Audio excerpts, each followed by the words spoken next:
শুধু দর্শক শ্রোতা, ফেসবুকের দর্শক শ্রোতা, আমরা আজকে লাইভে এসেছি একটি বিশেষ পরিস্থিতি নিয়ে। আজকে আমরা কথা বলবো বাংলাদেশে কোভিড-19 পরিস্থিতি এবং কি হচ্ছে বা আমরা কি করতে পারতাম, কি করণীয় ছিল বা কি করা যায় ভবিষ্যতে, এগুলো আমাদের আলোচনা থাকবে। দর্শক, আপনারা দেখছেন আমাদের সাথে আজকে দুজন বিশেষজ্ঞ এই মুহূর্তে আছেন। আমি পরিচয় করে দিচ্ছি তাদের সঙ্গে। আরো অনেকে আমাদের সাথে যোগ দিতে পারেন। যদি কেউ যোগ দেন আমি তাদের সাথে আপনাদের পরিচয় করিয়ে দিব। আমি প্রথমে পরিচয় করে দিচ্ছি আমাদের অতি পরিচিত প্রফেসর ডক্টর রওশনারা বেগম। আপনারা জানেন যে ডক্টর রওশনারা বেগম বাংলাদেশের যে গাইনোকোলজিক্যাল বা অবস্টেট্রিক্যাল যে ডাক্তাররা আছে, প্রসূতিবিদ যারা কাজ করেন গাইনোকোলজি নিয়ে, তাদের যে পেশাজীবী সংগঠন সেটার উনি সাবেক সভাপতি ছিলেন। তাছাড়া অনেক জনহিতকর কর্মকাণ্ডের সাথে জড়িত। উনি ওনার অনেক কিছুই মানুষের চিকিৎসা সেবায় উৎসর্গ করেছেন। আমরা যারা জানি খবর কিছুটা, মানিকগঞ্জে ওনার নিজের যে পৈতৃক নিবাস সেটা ওনারা পরিবারের পক্ষ থেকে পুরোটা উৎসর্গ করেছেন মানুষের সেবায়। আরো অনেক কর্মকাণ্ডের সাথে জড়িত এবং সবসময় বিভিন্ন জাতির ক্রান্তি লগ্নে উনি আমাদেরকে সহযোগিতা করে থাকেন বিভিন্নভাবে। একজন শিক্ষাবিদ, একজন প্রফেশনালিস্ট হিসাবে ওনার অনেক বেশি পরিচিতি। মিডিয়ার সামনে খুব একটা আসেন না সাধারণত। আজকে এছাড়া সম্প্রতিকালে বাংলাদেশে কোভিড-19 নিয়ে যে একটি জাতীয় কমিটি গঠিত হয়েছে 17 সদস্যের, তার উনি সেই কমিটির উনি একজন সদস্য। আমার সাথে আরো একজন আছেন, আমি পরিচয় করে দিচ্ছি, ডক্টর ইসমাত কবির। কবির ভাই, আপনাকে আমাদের এই অনুষ্ঠানে স্বাগত জানাচ্ছি। এবং আমি আপনার সম্পর্কে অনেক কিছু জানি, তারপর মানে আপনি যদি বলেন সেটা আরো সুনির্দিষ্টভাবে বলা হবে। আপনি যদি আপনার পরিচয়টা দেন।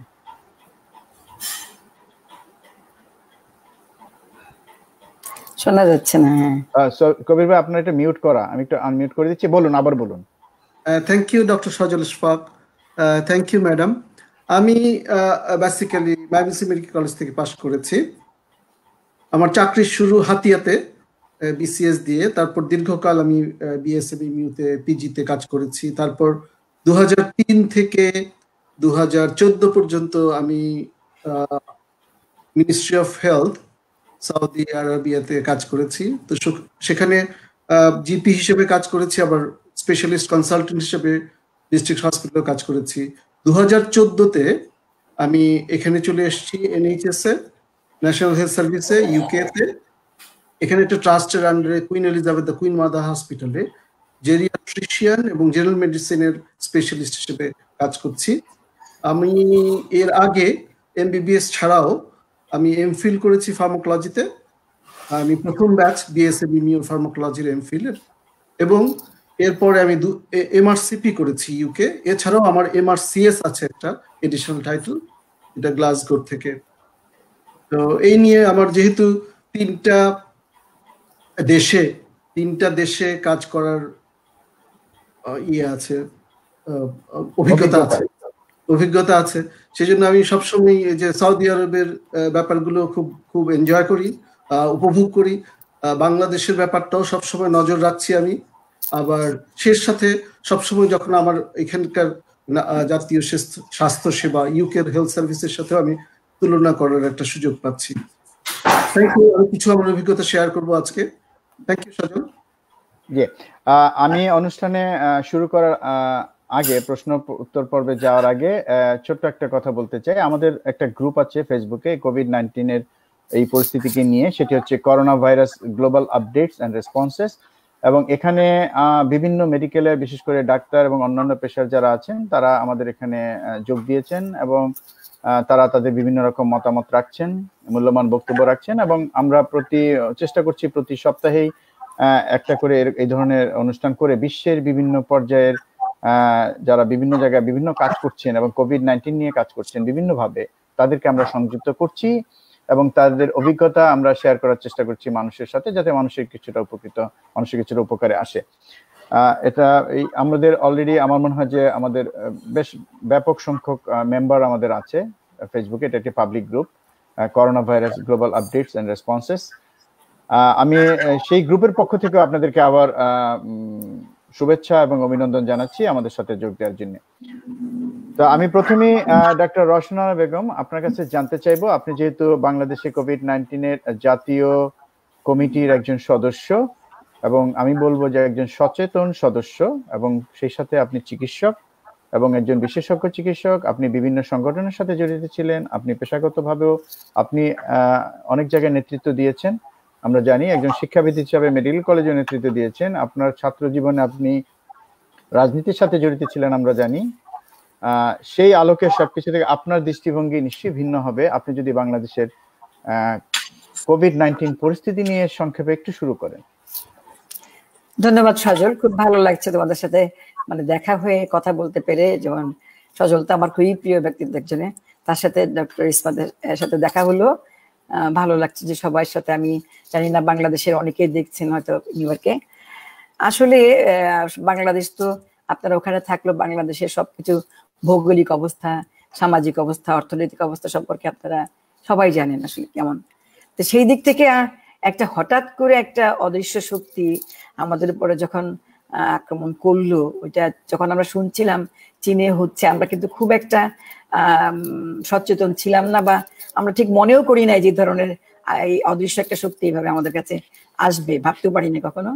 তো যখন হঠাৎ করেই শুরু হলো, আমরা কিন্তু আমাদের দিক থেকে স্বাস্থ্য অধিদপ্তর থেকেও কিন্তু একটা শুরু হয়ে গেছিল, ধরো আইডিসি থেকে বারবারই ওরা প্রতিদিন একটা আপডেট দিচ্ছিল যে এরকম একটা হচ্ছে। আমরা সাথে সাথে একটা দেখলাম, আমরা নিজেরাও একটা 8 তারিখের পরে 11 তারিখে আমরা একটা কন্ট্রোল রুম তৈরি করে ডিজি হেলথ স্বাস্থ্য অধিদপ্তরে, সেখানে কন্ট্রোল রুম তৈরি হলো।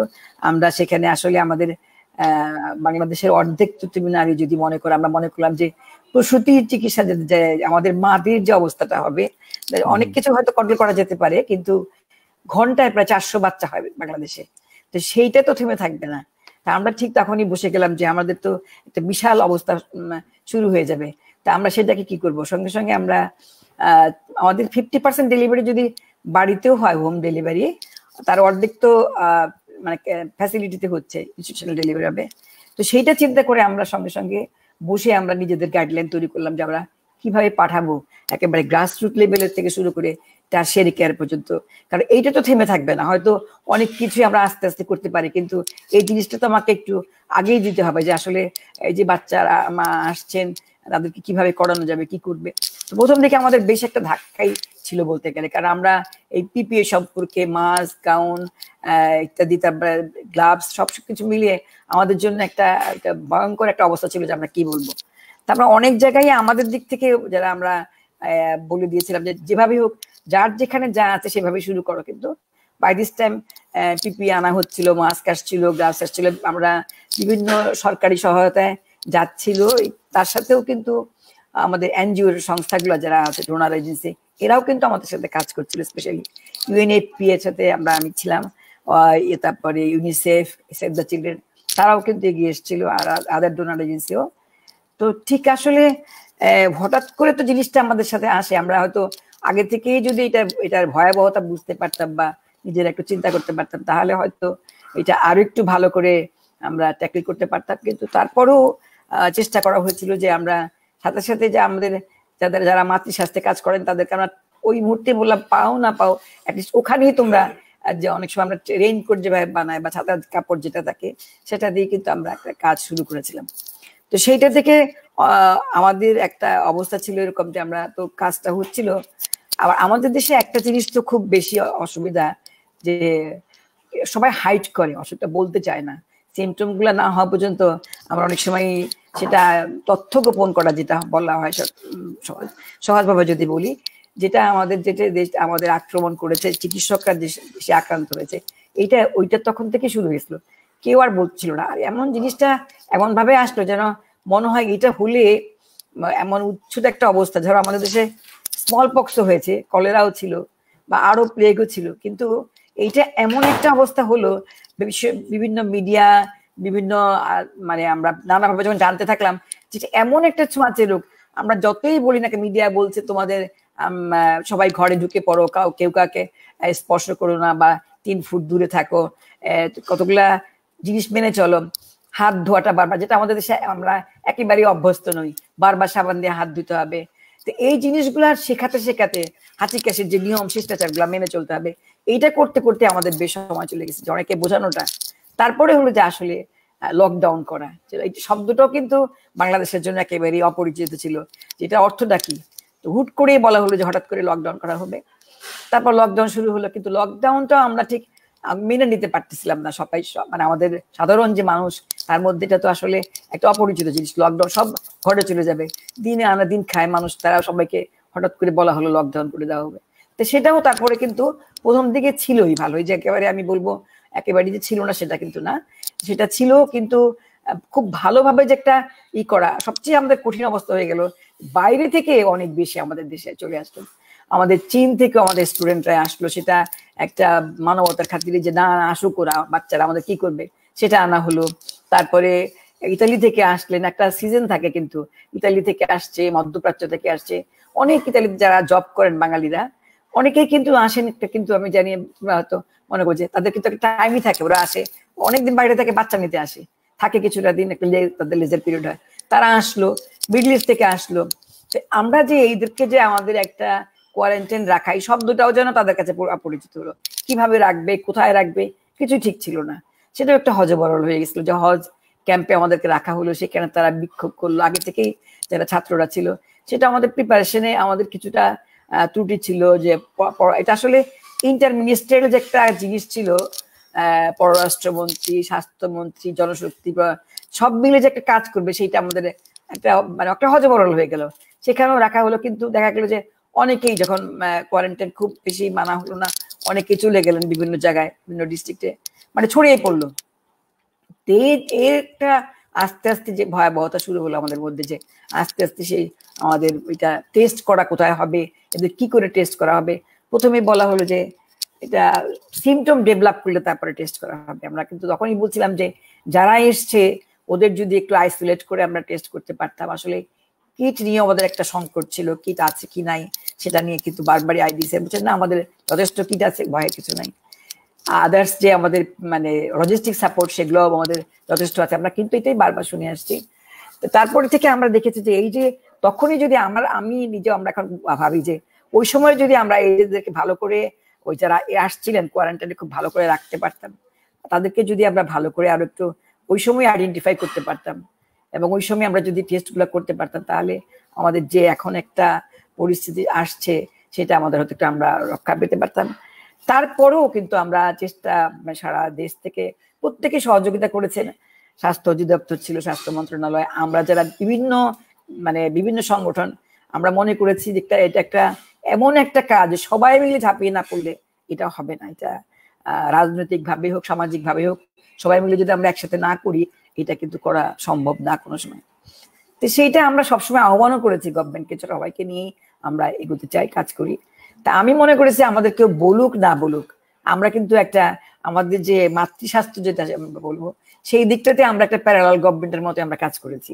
আমরা বিভিন্ন জায়গায় একেবারে জুমে আমরা প্রত্যেক দিনই আমরা একটা সময় নিয়ে এক উপজেলা পর্যন্ত প্রত্যেককে midwife, nurse, doctor, sister, maternity সার্ভিসটা কিরকম হবে সেটা ঠিক করা, এবং আমরা সেখানে একটা প্রত্যেকটা জায়গাতে আমরা ওদেরকে ট্রায়াল সিস্টেম আমরা শিখিয়েছিলাম, যে তোমরা ট্রায়ালটা আসলে তা অনেকগুলো শব্দ আমাদের কাছে ওদের কাছে নতুন, যে কি করবে একটা মা ঢুকে বললে কি করা যেতে পারে। আমরা তখন বললাম যে আমাদের তো কেউ তথ্য দিচ্ছে না ঠিক মতো, তাহলে তোমরা একটা কাজ করো, যদি একটা ওই ছোট ছোট জায়গাতে হলেও যদি উপজেলাতেও হয়, সেখানেও তুমি একটা মায়ের হিস্ট্রি নাও, হিস্ট্রি নিয়ে জানো, তা একটা যদি কোনো রকম হিস্ট্রি না থাকে তুমি তাকে একটা গ্রিন জোনে ঢুকিয়ে দাও, ফিতা দিয়েই বাঁধো, তারপর একটা রেড ফিতা দিয়ে আলাদা করে রাখো। তোমার সন্দেহ হচ্ছে কোনো মা হয়তো বিদেশ থেকে এসেছেন, এমন কারো সঙ্গে ছিলেন, বা ওই কোনো কারো স্পর্শে এসেছিলেন, বা তার 10 দিন থেকে জ্বর বা কাশি হচ্ছে, এ ধরনের হলো তোমরা একটা আইসোলেশন সেন্টার করো। এবং ইতিমধ্যে আমাদের কিছু কিছু মার্ক করা হয়ে গেল কোভিড সেন্টার, সেখানে কোভিড রোগীদের পাঠিয়ে দেওয়া হবে একদম। সেখানে ওইগুলো করে করে আমরা ঠিক করলাম যে ওই রকম হলে তুমি যদি মনে করো যে টেস্ট করা যাচ্ছে, টেস্ট করতে পারবে, বা এখানে টেস্টের জন্য পাঠিয়ে দেওয়া হবে, পাঠিয়ে দিলে ওখান থেকে তোমরা কোভিড সেন্টারে পাঠাবে। যদিও এইগুলো আমরা টার্সিয়ারিতে যতটা সহজেই করতে পারছিলাম, সহজ ঠিক না, কঠিন এখানে ছিল, উপজেলার ডিস্ট্রিক্ট লেভেলটা তো আরো বেশি কঠিন, এবং এখনো আমরা খুব কঠিন পরিস্থিতির মধ্যে আছি, মানে বলতে গেলে যে এই যে ট্রায়াল মেনটেন করা, কোভিড যে সেন্টারগুলোকে মার্ক করে দেওয়া হয়েছে সেখানে ঠিক জনবল যদি আমরা একেবারে আমাদের ক্যাপিটালে যদি ধরি, ঢাকা শহরে আমাদের যে কোভিড স্পেশালি যে কয়েকটা হসপিটাল, কুমিটোলা, কুয়েত মৈত্রী হসপিটাল, এবং তারপরে আমাদের সবচেয়ে বড় যেটা একটা মুগদা হসপিটাল, এগুলো তো কিন্তু আমরা এখন যারা করে দেখতে পাচ্ছি যে আমাদের আসলে জনবল কিন্তু খুব সংকট। জনবল তো একটা স্বাস্থ্য টিম, তো একটা এখানে চিকিৎসক, নার্স, ওয়ার্ড বয়, আয়া, পরিচ্ছন্নতা কর্মী সবাই মিলে একটা টিম হয়। এই যে রোগীদের আমরা এর মধ্যে টেকনিক্যাল কমিটি আমরা দেখেছি যে আমরা গিয়ে ভিজিট করে যে সেখানেও কিন্তু আমরা আসলেই অনেক সময় দোষ দিচ্ছিলেন যে ডাক্তাররা আসছে না, নিচ্ছে না, করছে না। আসলে সংখ্যা কিন্তু খুবই কম থাকে সেখানে, এবং মানুষের যে চাহিদা থাকে সেই অনুপাতে আমাদের জনবল সেখানে নাই। এখন যে পরিচ্ছন্নতা কর্মী যে এই যে কোভিড রোগীদের দেখে যে ডিসপোজ গুলা জিনিসগুলা যে আপনার ড্রেসটা ফেলে দিবে, সেগুলা ডিসপোজ করবে, বার্ন করবে, সেগুলো পাওয়া যাচ্ছিল না। তো এগুলো এখন আমাদের কিছু কিছু ঘাটতি আছে, আমরা চেষ্টা করছি যে সেগুলো পূরণ করে আগাতে। ইতিমধ্যে আমরা এইমাত্র একটা খবরে দেখলাম যে বাংলাদেশের রাঙামাটি বাদে সবগুলা জেলায় কিন্তু এফেক্টেড, সব জায়গায় মানে সংখ্যা কিছু কিছু আসছে। আজকে লাস্ট এই পর্যন্ত আমাদের প্রায় 168 জন মারা গেছেন, প্রায় 7,500 আক্রান্ত হয়েছেন, এবং বিভিন্নভাবে আমাদের কোয়ারেন্টাইনে আছেন অনেকে। এই কোয়ারেন্টাইন কিছু হোম কোয়ারেন্টাইনে আছেন, কিছু প্রাতিষ্ঠানিক কোয়ারেন্টাইনে আছেন। এবং আমরা চেষ্টা করছি যে আমাদের ইতিমধ্যে আমাদের একজন চিকিৎসক আমরা হারিয়েছি, ইতিমধ্যে 2জন সাংবাদিক আমরা হারিয়েছি, গণমাধ্যম কর্মী, ইতিমধ্যে 2জন আইন শৃঙ্খলা বাহিনীর 2জন আমরা পুলিশকে হারিয়েছি, এবং ইতিমধ্যে তো আরো এর সঙ্গে আরো যদি যোগ করি আরো 160 জনের আমরাকে তার সঙ্গে এরা যোগ হবে, হারিয়েছি আমরা। তা আমরা মানে আমরা চাচ্ছিলাম যে এটা লকডাউনটা আরো একটু স্ট্রিক্ট পর্যায়ে যাক, কিন্তু আমরা জানি না কিভাবে একবার আমাদের গার্মেন্টস কর্মীরা একবার হঠাৎ করে একবার চলে আসলেন, আবার হঠাৎ করে তারা চলে গেলেন। এখান থেকে কিছু এই যে একটা আশা এবং যাওয়া, এর মধ্যে থেকে আমরা কিন্তু তারপরেই খুব ভয় পাচ্ছিলাম যে আসলে আমরা যতই কাজটা করি না কেন আমাদের খুব সমন্বয়টা একটু গন্ডগোল হয়েছে। এবং এখনো আবার দেখছি আমরা যে হঠাৎ করে আমাদের রোজা শুরু হয়ে গেল, রোজার সময়ও কিন্তু বেতন নিতে আসার কথা বলেও কিন্তু আমরা দেখছি যে অনেক আবার গার্মেন্টস কর্মীরা ফিরে এসছেন, বেতনের কথা বলে তাদেরকে আনা হচ্ছে বা এসছেন।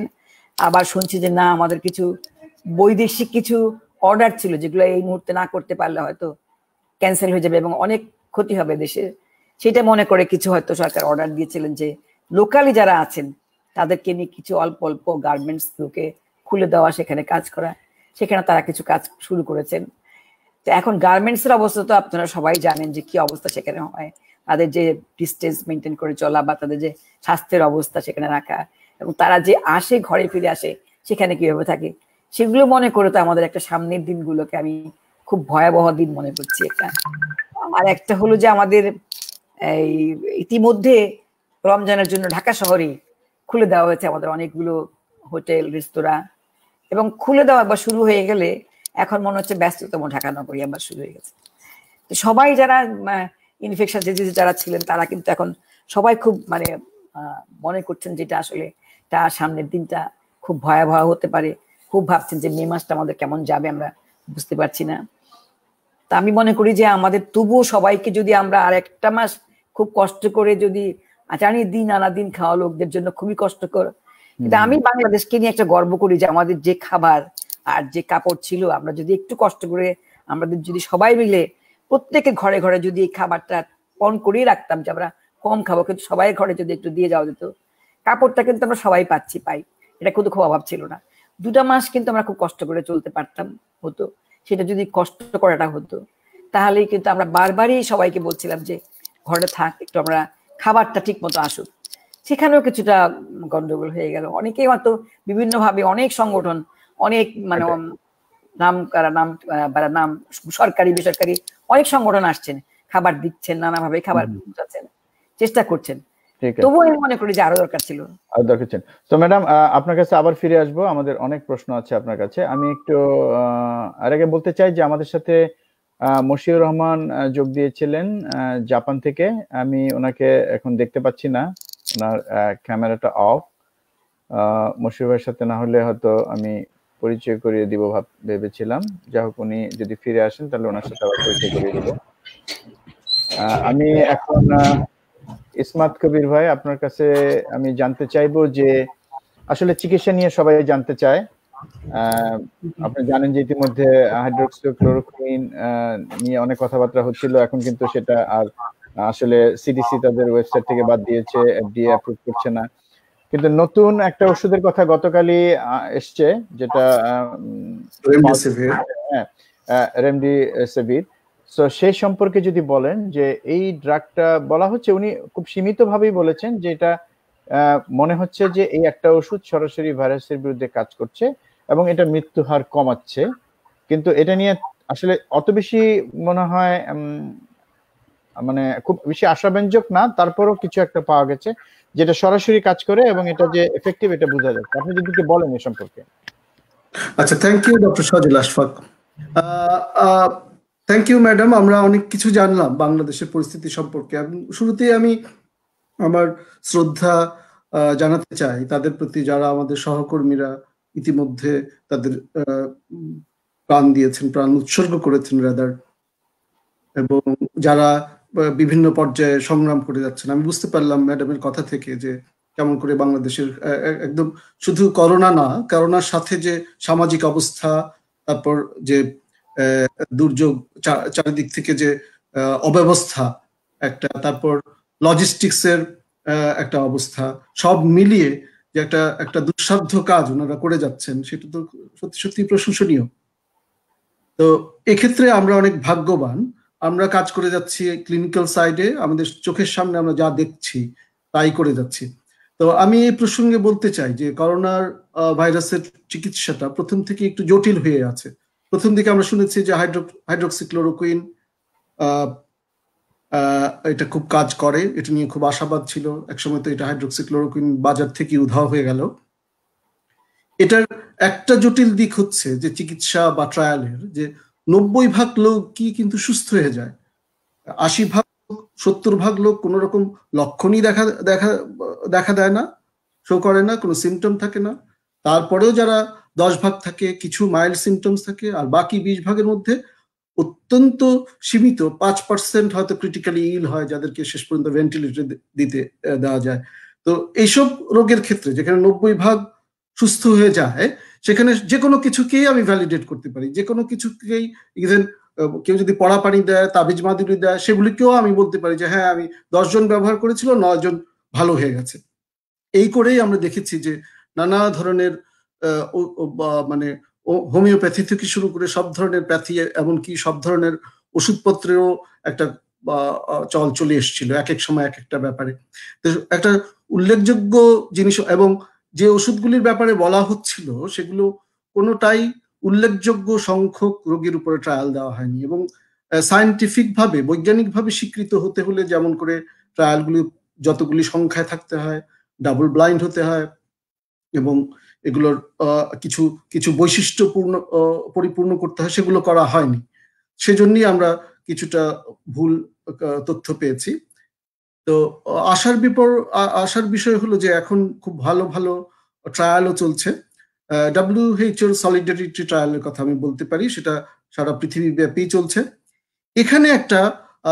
এখানে আমাদের অক্সফোর্ডের তত্ত্বাবধানে যেটা ট্রায়ালটা চলছে, আমি রেমডেসিভির কথায় আসছি, একটু ব্যাকগ্রাউন্ডটা বলে নিচ্ছি।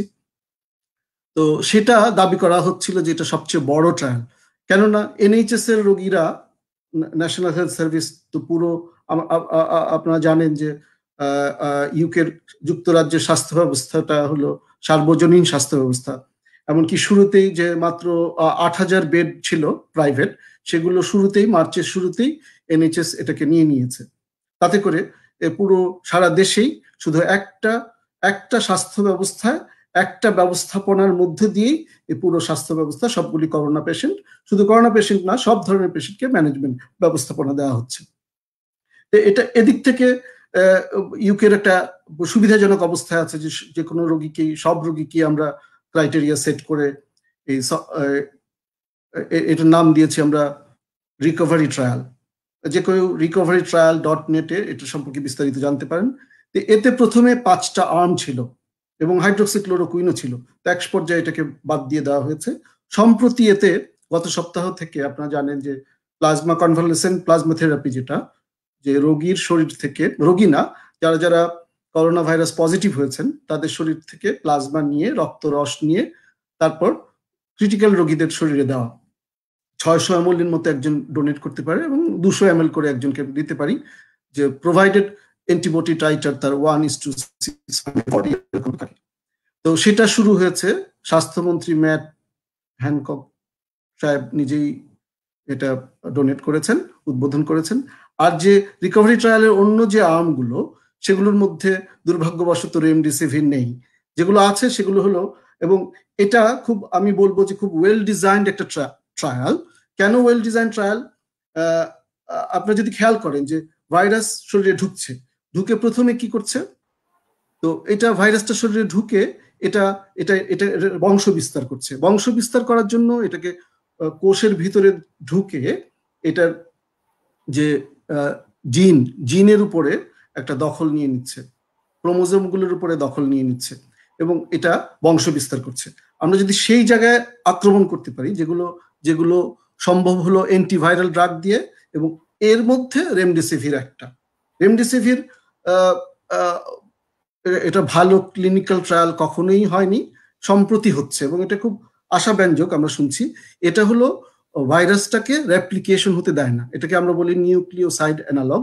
এটা অ্যান্টিভাইরাল বা ভাইরাস বিরোধী ওষুধগুলোর মধ্যে একটা অতি সাম্প্রতিক ওষুধ।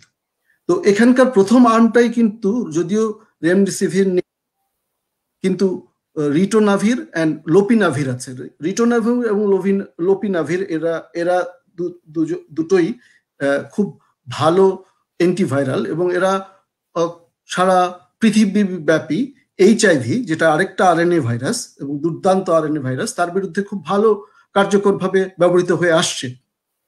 সুতরাং আমরা যদি এই আর্মে দেখি যে লোপিনাভির এবং রিটোনাভির ভালো কাজ করছে, তাহলে অচিরেই আমরা এটাকে লোপিনাভির বা রিটোনাভির ভার্সাস রেমডেসিভির তুলনা করতে পারবো। এটা একটা ভালো একটা দিক হবে। তার মানে হচ্ছে আমরা যদি মে মাসের দিকে তাকাই, এপ্রিল শেষ হয়ে যাচ্ছে, মে মাসের সপ্তাহ 2-1 মধ্যে আমরা ভালো কিছু আশা করতে পারি। আর এই ট্রায়ালের মধ্যে যে উন্নতিগুলি, যে সাম্প্রতিক অবস্থা, সেটা আমি একটু বলতে চাই। সেটা রিকভারি ট্রায়ালের, ইভেন আমাদের হাসপাতালে, আমি কালকে খোঁজ নিয়েছি, আমাদের হাসপাতালেরও 35 জন এতে অন্তর্ভুক্ত হয়েছে এবং গত বুধবার পর্যন্ত প্রায় 7500 জন এটাতে অন্তর্ভুক্ত হয়েছে। তো এটা একটা সারা পৃথিবীর মধ্যে একটা খুব বড়সড় ট্রায়াল আমরা বলতে পারবো। এতে একটা আর্ম আমি বলেছি যে স্ট্যান্ডার্ড থেরাপি, যাতে কোনো ওষুধপত্র নেই। দ্বিতীয়টা হলো লোপিনাভির রিটোনাভির। আরেকটা আছে, ভাইরাস যখন ঢুকে গেল, ভাইরাস তো নিজে ক্ষতি করছেই, এই নিউমোসাইট বা ফুসফুসের কোষগুলিকে ক্ষতি করছে, সেই সাথে আরেকটা ক্ষতি করার প্রক্রিয়া হচ্ছে যে শরীরের রোগ প্রতিরোধক ক্ষমতাকে হঠাৎ করে জাগিয়ে তোলার ফলে কি হচ্ছে, তাতে সাইটোকাইন তৈরি হচ্ছে। সাইটোকাইন মানে হচ্ছে যে শরীরের মধ্যে রোগ প্রতিরোধক ক্ষমতার জন্য কিছু কেমিক্যালস, যেটা আপাত শরীর চায় যে শরীরের যে বাইরের থেকে আসা শত্রু তাকে ধ্বংস করার জন্য। কিন্তু যেহেতু এটা বেশি রকম ভাবে বেরিয়ে যায়, তখন এটা শুধু শত্রুরই ক্ষতি করে না, এটা আমাদেরও ক্ষতি করতে শুরু করে এবং এত পরিমাণ সাইটোকাইন বের হয়, আমরা বলি যে সাইটোকাইন স্টর্ম। তো রোগীদের আকস্মিকভাবে জটিল হয়ে যাওয়া বা দ্রুত মৃত্যুবরণ করার অন্যতম কারণ হলো সাইটোকাইন স্টর্ম। তো সুতরাং এই সাইটোকাইন আমরা জানি, একটা হলো IL-1, IL-6, IL means interleukin 1, interleukin 6 এবং TNF আলফা। তো IL-6 হলো এর মধ্যে সবচেয়ে দুর্ধর্ষ। সেই IL-6 এর বিরুদ্ধে কাজ করে যেটা টোসিলিজুম্যাব, একটা মনোক্লোনাল অ্যান্টিবডি, সেটাও খুব প্রতিশ্রুতিশীল একটা ইন্টারলিউকিন 6 ইনহিবিটর, মানে ইন্টারলিউকিন সেই সাইটোকাইনটার বিরুদ্ধে কাজ করে। এটা ইতিমধ্যে আমরা ব্যবহার করেছি রিউমাটয়েড আর্থ্রাইটিস এবং অন্যান্য অটোইমিউন ডিজিজ, এ ধরনের অসুখের ক্ষেত্রে যেখানে শরীরের রোগ প্রতিরোধক ক্ষমতা বেশি কাজ করে। তাহলে টোসিলিজুম্যাব হয়ে গেল। যেহেতু আমরা বলেছি যে শরীরের রোগ প্রতিরোধক ক্ষমতা বেশি কাজ করে ফেলে, সেখানে একটা লো ডোজে ডেক্সামেথাসোনও একটা আর্মের মধ্যে রয়েছে। তো আরেকটা আর্মের মধ্যে রয়েছে ছিল যেটা হাইড্রোক্সিক্লোরোকুইন, সেটাকে আমার মনে হয় আমরা ইতিমধ্যে বন্ধ করে দিয়েছি। অন্যান্য জায়গায় সম্ভবত, যদিও ওয়েবসাইটে এটার সমর্থন এখন নেই, প্লাজমাফেরেসিস বা কনভালেসেন্ট প্লাজমা দিয়ে রিপ্লেস করা হয়েছে। এতে করে আমরা আশা করছিলাম যে 30শে এপ্রিলের মধ্যে একটা ভালো একটা ফলাফল পাবো, এবং এটা যেহেতু পৃথিবীর সবচেয়ে বড় ট্রায়াল, এর ফলাফলগুলি অনেকগুলি নির্ভরযোগ্য হবে। কিন্তু আমাদের আরো কিছুদিন অপেক্ষা করতে হচ্ছে, যেহেতু আমরা এটাকে চেঞ্জ করে কনভালেসেন্ট প্লাজমা থেরাপিতে নিয়ে এসেছি, এবং টোসিলিজুম্যাবও অ্যাড করেছি। এটাও একটা রিসেন্ট একটা সাম্প্রতিক যোগ হওয়া ওষুধ। আর রেমডেসিভিরের অন্যান্য জায়গায় আমেরিকাতে, যেহেতু রেমডেসিভিরের কোম্পানিটা এটা একটা আমেরিকান কোম্পানি, এবং ওরা সার্বিকভাবে ওদের গবেষণা, ওদের সমস্ত, আমি কিছুক্ষণ আগে, আমি শুরু করার আগেও ওদের ওয়েবসাইটে গেলাম দেখার জন্য যে সাম্প্রতিক কোনো তথ্য আছে কিনা। না, এখনো ওরা FDA এখনো অ্যাপ্রুভাল দেয়নি। ক্লিনিক্যাল ট্রায়ালগুলো বৈজ্ঞানিকভাবে ইনভিট্রো মানে আমাদের শরীরের মধ্যে, এবং ইনভিট্রো মানে ল্যাবরেটরিতে, ইন ভিভো মানে শরীরের মধ্যে এটার ভালো ট্রায়াল পাওয়া গেছে। কিন্তু যে ফেজ 2 and ফেজ 3 ক্লিনিক্যাল ট্রায়ালের জন্য এখন আমরা অপেক্ষা করছি। আমাদের আরো অন্তত সপ্তাহ খানিক অপেক্ষা করতে হবে এটার জন্য। ভালো এটা সত্যি সত্যি কাজ করে কিনা, সত্যি সত্যি আমরা খেতে পারবো কিনা বা দিতে পারবো কিনা সেটা জানার জন্য। Thank you. ধন্যবাদ ইসমাত কবির ভাই, আমাদেরকে খুব মূল্যবান তথ্য দেওয়ার জন্য, এবং খুব এমন ভাবে বললেন যে আমার মনে হয় যে সাধারণ মানুষ যারা দেখছেন তাদের জন্য বিষয়টি বোধগম্য হবে আপনার প্রাঞ্জল ভাষার কারণে। ধন্যবাদ আপনাকে আবারও। আমি আমাদের সাথে যোগ দিয়েছেন মশিউর রহমান জাপান থেকে।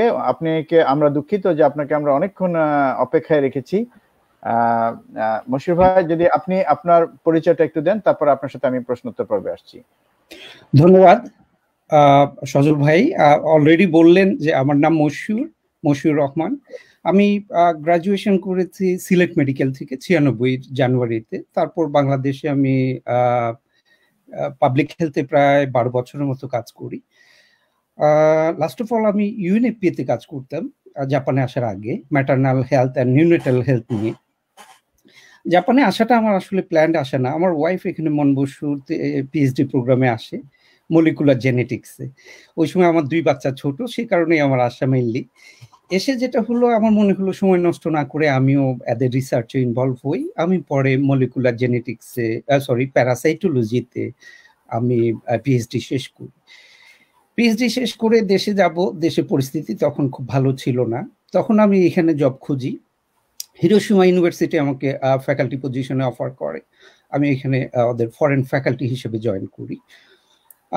আমি এখন এখানে associate professor international health and medical care Hiroshima ইউনিভার্সিটিতে কাজ করছি গত 6 বছর ধরে। তো আর জাপানে আছি আমি প্রায় 12 বছর। তা আমার অবজারভেশন জাপানে, যদি আমি সেটাই জানতে চাচ্ছিলাম যে আমরা জানি যে যতগুলো দেশ কোভিড-19 খুব ভালোভাবে নিয়ন্ত্রণ করতে পেরেছে তাদের মধ্যে জাপান অন্যতম। তো আপনি যদি বলেন যে জাপানের স্ট্র্যাটেজিটা কি ছিল, কি কারণে তারা এতটা সফল হয়েছে? সজল ভাই, সিম্পলি যদি আমি বলি, আমি শুনছিলাম রচনার ম্যাডামের কথা এবং অ্যাজ ওয়েল কবির স্যারের কথা। আমিও অনেক তথ্য পেলাম, আমারও অনেক লার্নিং হলো বাই দিস টাইম।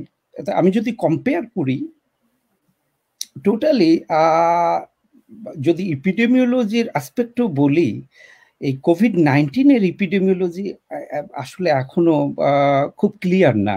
আমরা খুব ক্লিয়ারলি কনক্লুড করতে পারছি না। পাশাপাশি যদি আমরা এটার ম্যানেজমেন্ট চিন্তা করি, জাপান স্ট্র্যাটেজি যেটা নিয়েছে, আমি বলবো যে ওদের মেইন স্ট্র্যাটেজি হচ্ছে প্রিভেন্টিভ স্ট্র্যাটেজি। সো ওরা কি করলো দেখেন, শুরুতে ওরা ওইভাবে, আমার ধারণা, আমার ব্যক্তিগত ধারণা, ওইভাবে ফোকাস করেনি। ওরা ভাবছিল যে টোকিও 2020 অ্যারেঞ্জ করবে, ওইদিকে ওদের ফোকাস ছিল ইনিশিয়ালি। যদি আমি বলি up to mid January even ওরা ওইভাবে ভাবছিল। এর মধ্যে যখন ওরা দেখলো না কেস বেড়ে যাচ্ছে, তো ওই সময় ওরা ফোকাস করলো যে কিভাবে ওদের প্রিভেন্টিভ স্ট্র্যাটেজি আরো স্ট্রেনথেন করা যায়। তখন ওরা চলে আসলো বিভিন্ন রকম আইসোলেশন বা or limited movement. First of all ওরা যেটা করলো, ইনস্টিটিউটগুলি শুধুমাত্র ইউনিভার্সিটি ছাড়া আপ টু ইন্টারমিডিয়েট লেভেল সবগুলো ইনস্টিটিউট ওরা মার্চের 2 তারিখ থেকে বন্ধ করে দিল। পুরো মার্চ মাস ওদের বন্ধ। দেখেন, আমরা পরবর্তীতে যেটা দেখতে পারি, জাপানের যদি ইনসিডেন্স দেখেন, এদের এপ্রিলের সেকেন্ড উইকে থেকে পিক শুরু হলো, এবং আপনি যদি অ্যানালাইসিস করেন মিড এপ্রিলে যে এদের একদম সবচেয়ে পিকে গেল, মোস্ট অফ দ্য প্রিফেকচারে মোস্টলি এফেক্টেড হচ্ছিল টোকিও। এটা খুব স্বাভাবিক, যেহেতু টোকিওতে মানুষ বেশি, ফরেনার বেশি, সেটা একটা কারণ। এবং কাছাকাছি শহরগুলো ওসাকা, কিয়োটো, টোকিওর আশেপাশের শহরগুলোতে সবচেয়ে বেশি পাওয়া গেল পজিটিভ কেস। পরে এরা যেটা করলো, জাপানে একটা জিনিস হচ্ছে vice versa, I mean government and people, এদের আসলে বোথ পার্টিতে এদের একরকমের আস্থা আছে। গভর্নমেন্ট যদি বলে তোমরা এটা করো না, সেটাও পাবলিক মানে। আবার পাবলিক যদি কোনো কিছু রেজ করে, গভর্নমেন্ট সেটা ক্লারিফাই করার চেষ্টা করে। সো এখানে যেটা হলো, গভর্নমেন্ট রিকোয়েস্ট করলো যে মুভমেন্ট কমায়া দিতে, লোকজন তাই করলো।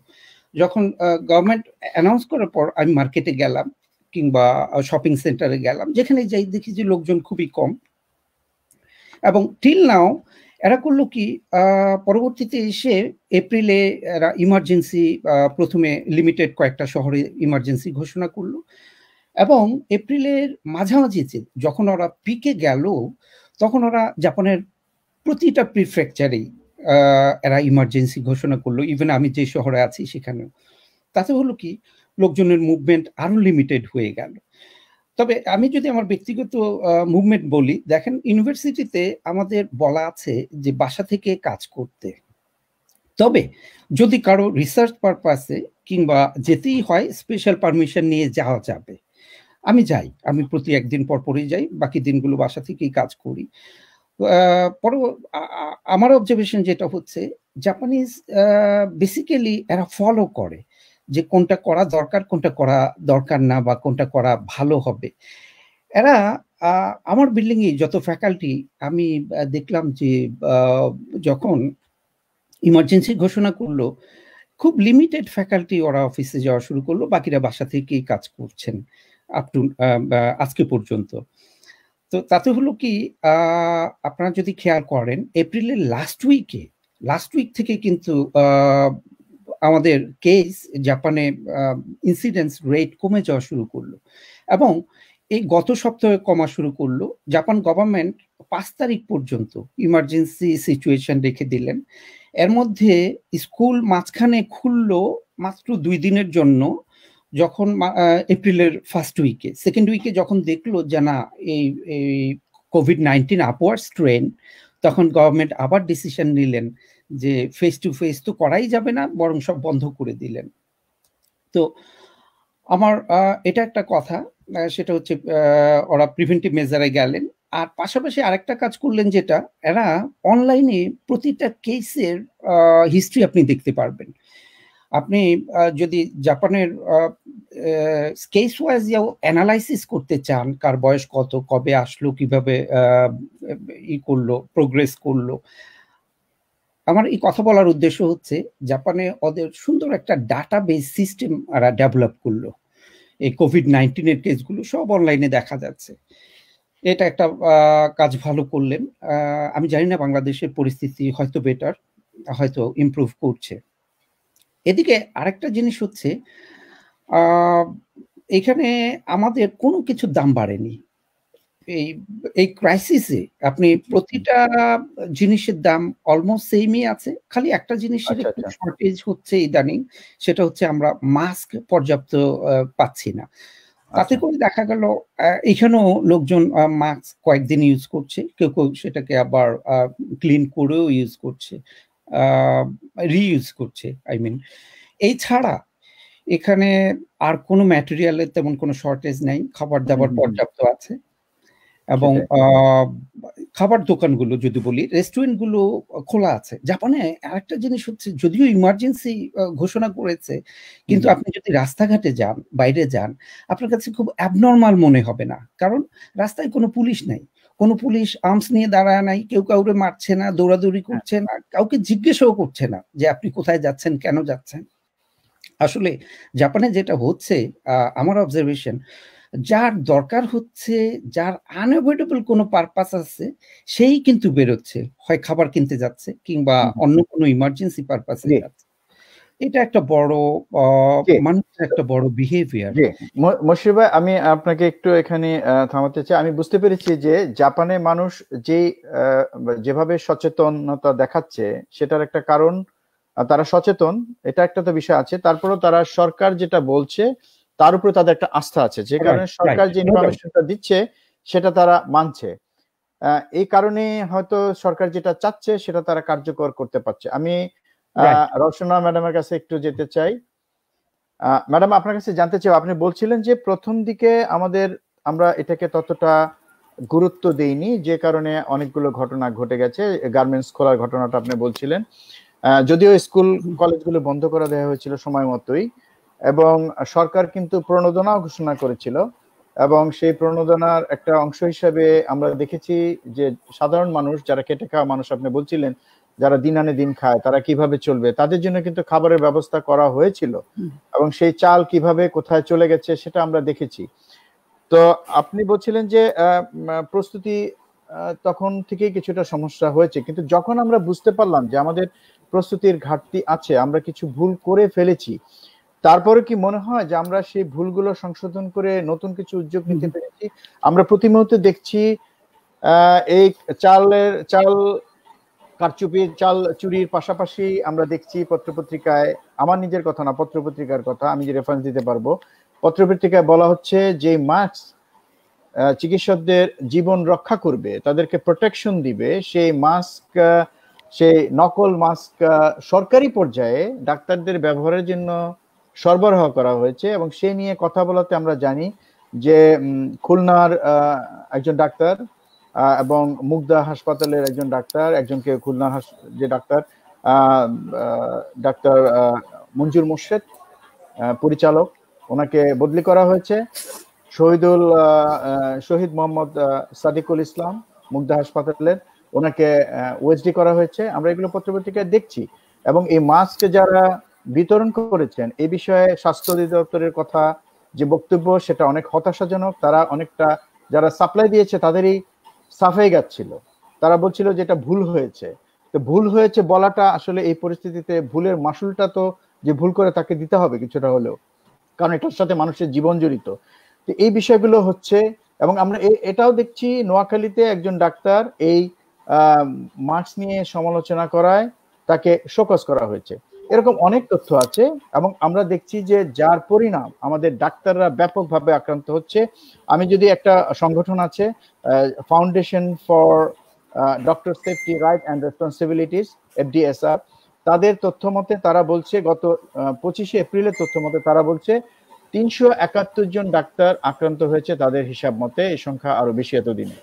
তো এই পরিস্থিতিতে আপনি কি মনে করেন যে এই যে ঘটনাগুলো ঘটছে, তারপরে কি আমরা তো ভুল করেই যাচ্ছি, শুধু ভুল না, আমরা অপরাধ করে যাচ্ছি রীতিমতো? আপনি ম্যাডাম, আপনি কিভাবে বলবেন এটাকে? ধন্যবাদ সজল। আমি তো জাপানের মশিউর রহমানকে অনেক অভিনন্দন, যে আমি জাপানের যেটা শুনলাম যে তাদের কোনো কিছু বন্ধ করা লাগে না, খালি বলছে সাবধানে চলো। একটা দেশের কিন্তু অবস্থাটা বুঝে নিতে হবে। জাপান যেভাবে কোনো লকডাউন লাগে নাই, আমার মনে হয় জাপান যেটা বললো যে লকডাউনও লাগে না, খালি বলছে যে আসতে না বেরোতে। তা আমাদের তো লকডাউন করেও আমরা রাখতে পারি নাই, সেটা আপনাদেরকে দেখা গেল আলাদা করে, যে আসলে শিক্ষার যে একটা অবস্থা সেটা হয়। আর আমাদের ওই যেটা বললো যে সরকারের একটা মানে আস্থা থাকে, যা বলে তাই করে। আর সেখানে ওই যেটা বললো যে দুর্নীতি বা আদার্স যে ঘটনাগুলা ঘটে, সেগুলোর সাথে তো আমরা সবাই মিলেই পরিচিতই, সব জায়গায় চলছিলই। তো সেইটা থেকে আমরা কিন্তু যতটা আমি যতটা দেখেছি যে যেটা ঘটেছিল সেগুলো নিয়ে তদন্ত হওয়ার কথা হয়েছে, কিন্তু তারপরেও কিন্তু আমরা বিভিন্ন জায়গায় যে মাস্কগুলো গিয়েছে সেটা কিন্তু পরবর্তীকালে যেটা পাচ্ছিলাম যে এটা এসছে এরকম করে, কিন্তু আমরা যখন ওই বিভিন্ন জায়গায় গেলো, হয়তো কয়েকটা জায়গায় যেটা ওই রিসিভ করার নেই, সেটার পরে কিন্তু পরে মাস্কগুলো ঠিক এসছে। কিন্তু সেটা কিছু কিছু ঘটনা ঘটেছে, আমরা সেটাকে অস্বীকার করতে পারি না। আর যেটা এটা তো সরকারি ব্যবস্থাপনাই তাদের মানে আমাদের জনপ্রতিনিধিদের কাছেই তাদেরকে দেওয়া হচ্ছিল বন্টন করার জন্য, সেখানেও কিছু ঘটনা ঘটেছে। তো সেইগুলো তো আমরা আমাদের দেশ সম্পর্কে বাংলাদেশ সম্পর্কে সজল তুমি ভালো জানো এবং সবাই ভালো জানে। তা আমি সেই দিক থেকে খুব বেশি এটাকে নিয়ে এখন আমি নেগেটিভলি খুব বেশি বলতে চাই না। আমরা চাচ্ছি যে এর মধ্যে থেকেই আমাদেরকে উত্তরণ হয়ে আসতে হবে, ফাইট করে আমাদেরকে আগে আসতে হবে। কারণ যদি ওইটা নিয়ে আমি সারাক্ষণ গবেষণা করতে থাকি আমরা কিন্তু এগোতে পারবো না। আমরা জানি তারপরে আমরা কিন্তু সেটাকে উতরিয়ে আমরা সেই মাছগুলোকে উতরিয়ে আমরা সেই চালের চুডিকে উতরিয়ে আমরা সামনের দিকে এগুচ্ছি যে কিভাবে অ্যাটলিস্ট যেটা আমরা এগুতে পারি। আমরা জাপানে যিনি বললেন তাদের মাস্কও লাগে না, চলে নেই। নিউ ইয়র্কে অনেকে মাস্ক ছাড়াই চলতেছে, কিন্তু আমাদের এখানে আমরা জানি যে আমাদের যে অবস্থা, আমরা হাইজিনটা খুব ভালো করে বুঝি না। আমাদের সত্যিকারের পিওর প্রপার লজিস্টিক না হলে আমরা রোগীকে সাথে ওইভাবে যেতে পারি না। তা আমাদের সবগুলো জিনিস দরকার ছিল, আমরা সেটা চাচ্ছি। তা আমি সেটাই মনে করি যে আমি সেই ওই নেগেটিভ কথার মধ্যে যাচ্ছি না, এবং আমি মনে করি না যে এটা নিয়ে আমরা খুব মানে তৎপর হয়ে ওইটাই চালাবো। আমার মনে হয় আমরা এমন একটা ভয়ানক একটা অবস্থার মধ্যে আছি যেটার মধ্যে আমি চাচ্ছি যে সবাইকে নিয়ে ওই জিনিসগুলো থেকে আমরা বের হয়ে এসে আমরা কিভাবে কাজটাকে তাড়াতাড়ি করতে পারি সেটার দিকে আমি চাচ্ছি। সেই জন্য আমরা মনে করি যে আমরা এখনো পর্যন্ত আমরা চাই যে ম্যাক্সিমাম মানে আমাদের লজিস্টিকটা যেন ভালো হয়। আমার যে চিকিৎসক, যে স্বাস্থ্যকর্মীরা আছেন, চিকিৎসক থেকে শুরু করে প্রত্যেকে যেন সেটা পান এবং সেই ব্যবস্থাপনা নিয়ে যেন রোগীর সেবাতে যেতে পারেন। আমরা খুবই এনকারেজ করছি যে আমাদের ইয়াং জেনারেশন যারা এগিয়ে গেল চিকিৎসা করতে, ওদের কোনো ট্রেনিং নেই। তুমি তো নিজেই ভালো বোঝো যে যিনি বললেন আমাদের ড্রাগ ছিল না, কি ড্রাগ দেবো, যেটা 90% হয়তো এমনি আমরা একটু যাচ্ছি হসপিটালে, আমরা তাদের কাউন্সিলিং করা বা তাদেরকে বলা, সেগুলোর যে একটা ট্রেনিং হয় সেগুলো কিন্তু আমাদের খুব ভালো ছিল না। আমরা শুধু ভয়, আতঙ্ক এবং অচ্ছুত করে দেখেছিলাম, যার জন্যই আমরা এখন সেটা যে তথ্য গোপন করা হয়ে গেছে। এই আমাদের চিকিৎসকদের আক্রান্ত হওয়ার তথ্য গোপন একটা বড় ব্যাপার। আমরা কেউ বুঝতেই পারতেছিলাম না যে আসলে করোনা কি আর করোনা কে না, এক নাম্বার। তারপরে আমাদের আসল পিওর যে লজিস্টিক সেটাও আমাদের খুব ভালো তাড়াতাড়ি তখনই আমরা পাই না। তবে এখন আমি মনে করি যে পিপিএ কিন্তু প্রচুর এখন এসছে, সব জায়গায় এসছে। আমরা একটু দেখেছিও, আমরা ডাক্তারদের সাথে কথা বলে দেখেছি যে এখন কিন্তু আমরা যেটা বললাম যে সবাই সরকারের মাধ্যম থেকে শুরু করে আরো আদার্স যারা ডোনার এজেন্সি তারাও দিচ্ছেন, এবং আমরা কিন্তু নিজের থেকেও দেখছি যে অনেকে নিজে থেকেই নিজেরাও কিনে নিচ্ছে। যে ভালো যে অনেকে হয়তো N95 বলে যেটা পাওয়া যাচ্ছে এখন, আমরা দেখেছি কালকেও ফেসবুকে আসতেছে যে অনেকেই নিজেরাই পার্সোনালি কিনে নিচ্ছে নিজেদের সেফটির জন্য, সেগুলো আসছে। তো সেই থেকেই মনে করি আমি যে যেগুলো হয়ে গেল আমরা সেটা নিয়ে আমি সবসময় আমরা সেটা প্রতিবাদ করছি, কিন্তু সেটা ধরে রেখেই আমরা যদি এগুই তাহলে আমরা কাজ করতে পারবো না। কিন্তু ম্যাডাম সেটা হচ্ছে, হ্যাঁ এটাও তো সত্যি, যারা এই সম্মুখ যুদ্ধে অবতীর্ণ ডাক্তার এবং তাদের সাথে নার্স আছে, অন্য যারা আছে, আমরা যদি তাদেরকে উৎসাহিত না করে উল্টো তাদেরকে আমরা শাস্তির ব্যবস্থা করি, তাহলে তো আসলে একটু সমালোচনা করার জন্য আমি ভালো জিনিসটা পাইনি, তাহলে তো তার মনোবল থাকবে না, সে তো উৎসাহিত হবে না। সেই দিক থেকে আমি মনে করি যে অবশ্যই, যেমন আমরা 6 জন ডাক্তারকে সাসপেন্ড করা হয়েছে, সেটারও কিন্তু কোনো আজ পর্যন্ত আমরা তারপরে মানে একটা সামনের দিকে সেটাকে তো করা, স্বচ্ছতা দেওয়া যে কি হলো না, সবটা কিন্তু আমরা শেষ পর্যন্ত পাই নাই। আমরা দেখেছিলাম এবং সেই প্রতিবাদ করা হয়েছিল, সেটা নিয়ে কথা হয়েছে। কিন্তু আমরা মনে করি যে এই ধরনের কাজের আমরা প্রতিবাদ করি যে হঠাৎ করে একটা কিছু না করে যে করা, এটাও ঠিক না। কিন্তু কে কখন কোথা থেকে করে না আমরা কিন্তু তারপরে খোঁজ পাই না। তারপরে মনে করি হ্যাঁ সেটা আমরা এটাও দেখি, আমরা এটা যেমন আছে, আমি একটু ইন্টারাপ্ট করি, এটা যেমন আছে তাদেরকে যেমন উৎসাহিত করা হচ্ছে না, তারা কোনো প্রণোদনা ধার ধারছে না, ডাক্তাররা তাদের এথিক্স অনুযায়ী, মরালিটি অনুযায়ী তারা কাজ করছে। এবং কিন্তু আমরা দেখছি যখন ডাক্তাররা পিপিইর অভাবে কাজে যেতে চাচ্ছিলেন না প্রথম দিকে, তখন এমনও বলা হয়েছে যে বিদেশ থেকে ডাক্তার আনা হবে। কাজে এই ধরনের কথা যদি বলা হয় তখন কিন্তু আসলে ডাক্তারদের মনোবল থাকে না। এখন যেভাবে ডাক্তারদেরকে শোকজ করা হচ্ছে, বদলি করা হচ্ছে, ওএসডি করা হচ্ছে, তাহলে বাকি ডাক্তার সমাজ তারা কি এই যে অনিয়ম নিয়ে কথা বলার সাহস পাবে? তারা তো সাহস পাবে না। অনিয়ম কি এখানে উৎসাহিত করা হচ্ছে না? অনিয়ম কি তো এখানে সুযোগ দেওয়া হচ্ছে? কারণ অনিয়ম হলে তখন তার কেউ বলবে না। যারা বলার কথা তারা ডাক্তার, তারা এটা ইউজ করে, তারা জানে যে এটা ভালো কি মন্দ। তো এটা তো একটা ব্যাপার। আমরা আরেকটা জিনিস দেখছি যে ডাক্তাররা ডিউটি করছেন, তাদেরকে থাকার জন্য যে ব্যবস্থা করা হয়েছে বিভিন্ন মার্কেটের ছাদে, লঞ্চে, যেগুলো আসলে এগুলো একটা হাস্যকর পর্যায়ে নিয়ে যাওয়া হচ্ছে, উপহাস করা হচ্ছে ডাক্তারদেরকে নিয়ে। এই পরিস্থিতিতে আপনি কি মনে করেন যে ডাক্তাররা মনোবল নিয়ে একটা যুদ্ধের ভাব নিয়ে সেই যুদ্ধে ঝাঁপিয়ে পড়তে পারে? যে দেশের মানুষকে সে ভালোবাসে, কিন্তু তাকে তো সেই প্রয়োজনীয় ভালোবাসাটা দিয়ে কাজে ঝাঁপিয়ে পড়ার জন্য তার মনোবলটা নষ্ট করে দেওয়া হচ্ছে। আপনি কি তাই মনে করেন না? না, অবশ্যই মনে করি। আমরা সবসময় ইতিমধ্যে আমরা তিনটা যেখানে একদম ডাইরেক্টলি যারা কাজ করছে এখন আমাদের ঢাকা শহরে এবং বাইরে তো আছেও, তাদেরকে কিন্তু আমরা সবসময় এনকারেজ করছি এবং তাদের জিনিসগুলো পাওয়ার চেষ্টা করছি। তবে যেটা বললে যে এখন এগুলো কিছু কিছু কথা উচ্চারিত হয়েছে যে ছাদে রাখা হবে বা লঞ্চে রাখা হবে, সেটা কিন্তু শেষ পর্যন্ত হয়নি। আমাদের কিন্তু আমি দেখেছি যে এখন ইতিমধ্যে খুব ভালো মোটামুটি একটা ব্যবস্থা করা হয়েছে তাদের। প্রথম দিকে তো খুবই ছিল এবং অনেকেই মনে করছিলাম আমরাও খাবারটা দিয়ে আসি বা তাদের টেক কেয়ার করি, কিন্তু তারপরে যখন এটা হলো আমরা তো বললাম যে যেটা অনেক সমালোচনা হয়েছে, হোটেলের নাম দেওয়া হয়েছে, হোটেলের মালিকরাও জানে না, সমন্বয়হীনতার অনেক অভাব ছিল এবং সেটা কাটিয়ে ওঠার জন্যই আমরা চেষ্টা করছি যে কিভাবে এটা সমন্বয়হীনতা হচ্ছে, এটার মধ্যে কিভাবে আরেকটু হেল্প করে আমরা নিজেরা যারা বিভিন্ন সংগঠন তারা একটু এগিয়ে কাজ করতে পারি। সেই সমন্বয়হীনতাটাকে আমাদের, তুমি বাংলাদেশে থেকে গেছো, বাংলাদেশে জানো যে এটার মধ্যে অনেক যেটা মানে আমাদের নিজেদের মধ্যে অনেক কোন্দল থেকে হয়ে যায়। আমরা মনে করি যে এটা যেটা ছিল সেটা কিন্তু এখন অনেকটা আমরা কাটিয়ে উঠেছি। আমরা এখনো মনে করি যে যারা আক্রান্ত হয়েছেন ডাক্তার, তাদের জন্য আলাদা একটা হসপিটাল করা দরকার, আমরা ইতিমধ্যে সেটা বলেছি এবং আমরা মনে করি যে এটা অতি শীঘ্রই হবে। এবং যারা কাজ করছেন এখন তাদেরও কিন্তু ওই কাজ করার পরে তাদের কোয়ারেন্টাইন পিরিয়ডে হোটেলগুলোতে রাখা হয়েছে, যেটা কোভিড হসপিটাল করে মার্ক করা আছে, তাদের জন্য আলাদা কোয়ারেন্টাইন রাখা হয়েছে, খাবার দেওয়া হচ্ছে এবং সেখানে যানবাহনও দেওয়া হয়েছে। বাইরেও কিন্তু আমি শুনেছি, আমি ইতিমধ্যে কালকেও ফোন করেছিলাম মানিকগঞ্জ জেলায়, যে আসলে কিছু কিছু কিন্তু লোকালও নির্ভর করে, যে এলাকার ডিসি সিভিল সার্জন তারা কিন্তু যদি একটু উদ্যোগ নেয়, আমি শুনেছি যে কোয়ারেন্টাইনের জন্য কিন্তু আলাদা করে একটা বরাদ্দ করা আছে টাকা, সেটা যদি সেভাবে তারা ব্যবস্থাটা গ্রহণ করেন তাহলে কিন্তু এই ঝামেলাগুলো হয় না। আমি কালকে ফোন করলাম মানিকগঞ্জে, সেখানে কিন্তু ডিসি সাহেব একটা প্রশিক্ষণ সুন্দর একটা হসপিটাল আগে তৈরি করে রেখেছেন যে আমার ডাক্তাররা যারা কাজ করবে এই কোভিড জায়গাটাতে সেখান থেকে নিয়ে আমি তাদেরকে সেখানে রাখবো এবং আমরা কোভিড এখানে কিভাবে কাজ করতে হবে প্রত্যেকটা জায়গা ঠিক করেছেন। যশোরে ফোন করেছিলাম, তারা ঠিক করেছেন। আবার ঠিক বরিশালে উল্টা, সেখানে কিছুতেই সিভিল সার্জন আগাচ্ছেন না বা কাজ করে দিচ্ছেন না। তো কিছু কিছু জায়গায় এগুলা ঘটনা ঘটে, কিন্তু অ্যাজ এ হোল কিন্তু এখন একটা সবাই ডাক্তারদের মানে একটা সমবেদনা প্রকাশ করছেন যে আমরা কারো কিন্তু করোনা চাই না, ডাক্তাররা কেউ কারো করোনা চায় না, কিন্তু এটা নিজের থেকে যে কাজে এগিয়ে আসা এবং নিজের লজিস্টিকটা ঠিক মতো পেলে তারা কিন্তু ঝাঁপিয়ে পড়তে চায় কাজে। এখন কিন্তু সেইটা কিন্তু সবাই করছে। কিছু কিছু হয়তো ভুল ত্রুটিগুলো আমাদের ডাক্তারদের, যে আমরা যেতে পারি নাই, ভয় পেয়েছিলাম বা কাজ করতে একটা আমাদের ঠিক মতো লজিস্টিক ছিল না, কিন্তু এখন আমরা মনে করছি যে আমরা যেটা কথা হচ্ছিল যে লঞ্চে বা স্টিমারে বা ছাদে, এগুলো কিছু হয়তো কথাবার্তা হয়, কেউ বলে মিডিয়াতে, কিন্তু আমার মনে হয় যে ছাদ বলে কোনো জায়গাটা আমরা ঠিক করি নাই কখনো।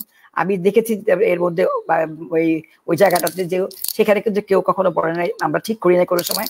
আমি জানি যে ইতিমধ্যে আমরাও নিজেরাও আমাদের যে কমিটি সেখান থেকে আমরা বলছি যে আমরা চাই তাদের জন্য একটা আলাদা একটা স্থান তৈরি করা হোক যেখানে অন্তত পক্ষে যেতে পারে। যেমন আমি কালকেও খবর নিয়েছি কোভিড হসপিটালে কেবিন গুলো কিন্তু মার্ক করা শুধু ডাক্তারদের জন্য, ডাক্তাররা যেন আসলে সেখানে অন্তত পক্ষে তাদেরকে দেওয়া হয়, সেভাবে রাখা হচ্ছে। তাই হ্যাঁ, সেটা তো আমরা বুঝতেই পারি সব জায়গায় আমরা সবটা একরকম করতে পারি, কিন্তু অ্যাজ এ হোল আমি মনে করি যে এখন পুরো বাংলাদেশ মনে করে যে এই চিকিৎসক আমাদের সব যা ব্যবস্থা করবে তারা আমাদের ফ্রন্ট ফাইটার, তাদেরকে আমাদের এগিয়ে নিয়ে যাবে, তাদের জন্য আমাদের যা কিছু করার করতে হবে। আর ওইটা আমি বাদ দিচ্ছি যে চাল চুরি বলো, বাস বলো, সেটা তো এইটা একটা আমার দেশটার মধ্যে যে ধরনের আমরা চলি তার মধ্যে এই ঘটনাগুলাকে আমি মনে করি যে খুবই ঘৃণিত কাজ। তারপরে এই ঘৃণিত কাজগুলাকেই আমি মনে করি সাইড কেটে আমাদেরকে এগিয়ে চলতে হবে। এবং যেগুলো হচ্ছে যে আমরা যে আজকেও হয়েছে যেটা আমি শুনেছি, আমাদের মনে হয় যে সেগুলো কিছু মানে প্রশাসনিক কিছু কাজের মধ্যে তারা করেন এবং এইটা আমার মনে হয় যে এই সময়ে এই অবস্থার মধ্যে যাতে ডাক্তারদেরকে আরো সাহস দেওয়ার মাঝখানে যেটা তুমি বলা যায় হ্যাঁ আমাদের বাধাগ্রস্ত হয়, আমি মনে করি সেটাও আমরা আমাদের নলেজে আছে, আমরা কথা বলছি। তারপরেও আমি মনে করি সর্বদিক থেকে যে সামনে যে ভয়াবহ একটা অবস্থা তার মধ্যে আমরা মনে করি যে সবকিছু ভেঙে আমরা মনে করি যে আমাদের যে দুর্বার দলটা, তুমি জানো যে তারা সবসময় কাজ করে এসছে ডাক্তাররা, চিকিৎসক সমাজ মানে শুধু নার্স বা তারপরে আমাদের যে পুরা বাহিনীটা পরিচ্ছন্নতা করবে সবাই মিলে, আমি মনে করি তোমরা বাইরে থেকেও এনকারেজ করো, আমরা দেশের থেকেও এনকারেজ করি, তারা যদি একটু এগিয়ে আসে তাহলে কিন্তু আমরা বাঁচতে পারবো, তা না হলে কিন্তু আমাদের উপায় নেই। সেটাই কথা, কিন্তু কথা হচ্ছে যে ম্যাডাম আসলে তারপরও যারা এই যে বিভিন্ন এই যে লঞ্চের কথা, ছাদের কথা যারা মানে বলেন বাইরে প্রকাশ করছে বলছে, এতে কিন্তু তাদের এক ধরনের মানসিকতা কিন্তু প্রকাশ পাচ্ছে এবং এগুলি কিন্তু তাদের যে হীন মানসিকতা সেটা কিন্তু তারা প্রকাশ করছে বারবার। দেখো একটা কিছু বলি, কালকে একটা তুমি দেখেছো কিনা জানি না, এই যে নারায়ণগঞ্জে একটা বাড়িতে তারা একটা ফ্যামিলিতে 17 জন এফেক্টেড। সেই মেয়েটা সিভিল সার্জন অফিসে ডেইলি কাজ করছে, তার সমস্ত ভাই বোনরা ওইখানে এফেক্টেড, সেই বাড়িতেই রেখে চিকিৎসা করছে। সেই এলাকার লোকজন সেই তাদেরকে ওই এলাকা থেকে ঢিল মেরে তাদের বাড়ি ঘর থেকে তাদেরকে তুলে দেবে। এটা তো এলাকার মানসিকতা। আমরা তো আসলে এটাকে একটা ভয়ঙ্কর কিছু মনে করি, এবং তারপরে আমাদের মানসিকতা এমন হয়ে গেছে যে সোশ্যাল ডিস্টেন্স বলে আমরা এটাকে এমন ভাবে করেছি যে সোশ্যালি ভাবে পরিবারগত ভাবে সবাই আমরা তাকে উচ্ছেদ করি। আমাদের একটা আসছিল যে এই যে ডেড বডি টাচ করা যাবে না, কেউ ওখানে যেতে পারবে না, ওখানে দাফন করার সময় কেউ থাকতে পারবে না, এটা ছিল। কিন্তু এটাও কিন্তু এখন ভেঙে আসছে। ইতিমধ্যে আমি দেখেছি কালকে একটা নিউজে ব্রাহ্মণবাড়িয়াতে একজন ডাক্তার নিজে তার 4 তলা পুরা বিল্ডিং দিয়ে সে একা কাজ করে যাচ্ছে এবং কোভিড রোগীদের সে চিকিৎসা করছে। এরকম বহু পজিটিভ ঘটনাও কিন্তু আছে। কিছু নেগেটিভ তো সবসময় আমাদের থাকবেই। এটাকে আমরা কখনোই বাদ দিতে পারবো না আমাদের মতো দেশে। কিন্তু আমি মনে করি সেটা আমাদের একটা ঘৃণার ব্যাপার যে যারা এই কাজগুলো করেন তাদের প্রতি এইরকম একটা সময়ে যারা করছেন তাদের প্রতি অবশ্যই সারা বাংলাদেশের 18 কোটি মানুষের একটা ঘৃণা থাকবেই। এবং আমরা মনে করি যে এই ঘটনার মধ্যে দিয়ে আমাদের একটা বিশাল একটা চেঞ্জ হবে, সারা পৃথিবী বদলাবে, আমরাও বদলাবো, আমাদেরও কিছু কিছু মানসিকতা নিশ্চয়ই বদলাবে, সেই আশা কিন্তু আমি সবসময় রাখি। আমি একটু তো ম্যাডাম আপনার কাছে আমি আবার ফিরে এসে আমি একটু ইসমাতের কাছে একটু জানতে চাচ্ছিলাম, যেটা বলছিলেন যে এই যে সাইটোকাইন স্টর্ম যেটা হয়, আমরা কি এইটাকে এই স্টর্মটা শুরু হওয়ার আগেই আমরা কিছু করতে পারি না, বা একটা কিছু যেভাবে মানে একটা বিধ্বংসী কামান শরীরের মধ্যে যে শুরু হয়ে গেল, সেটার কি বন্ধ করার জন্য আমরা কিছু আগে থেকে করতে পারি কিনা? সে ধরনের কিছু ড্রাগ কিছু বেরোচ্ছে কিনা সাইটোকাইনকে মানে ধ্বংস করার জন্য, ওইটা কোই স্টর্ম যেন না হয় সেটা করার জন্য কিছু করা যায় কিনা? আমার কথা কি শুনতে পাচ্ছিস? হ্যাঁ, আমি শুনতে পাচ্ছি। সেটা আমার এক্সপ্লেনেশনটা খুব ভালো লাগলো। কিন্তু আমি মনে করি যে ওই স্টর্মটাকে আমরা মানে প্রিভেন্ট করার জন্য কিছু আগে থেকে করা যায় কিনা, যেগুলো অনেকে আমরা তো আমাদের দেশে আমরা তো সব খালি গরম পানি, চা ইত্যাদি হ্যান ত্যান খেটে মানে আমরা ভালো থাকতে হচ্ছে অনেকেই। আবার হয়তো একটা কিছু হাইড্রোক্সিক্লোরোকুইন কিন্তু আমাদের এখানেও ভালো ইউজ হচ্ছে, অনেকেই করছেন। কিন্তু আমরা জানি যে এটার পার্শ্ব প্রতিক্রিয়া দেখার জন্য অনেক বেশি হয়, কিছু কিছু এখন আবার চেঞ্জ হচ্ছে। কিন্তু এইটা যেটা হচ্ছে আমার কাছে সারাক্ষণই মনে হয় যে এইটার জন্য কি আমরা এই ঝড়টাকে বন্ধ করতে পারি কিনা আগে থেকে? থ্যাংক ইউ ম্যাডাম, এটা খুব চমৎকার প্রশ্ন। আমি আসলে ভাবছিলাম যে আমি এই প্রসঙ্গটা দিয়েই শুরু করব, কিন্তু আমাদের উপস্থাপক আমাকে রেমডেসিভির দিয়ে গেলেন।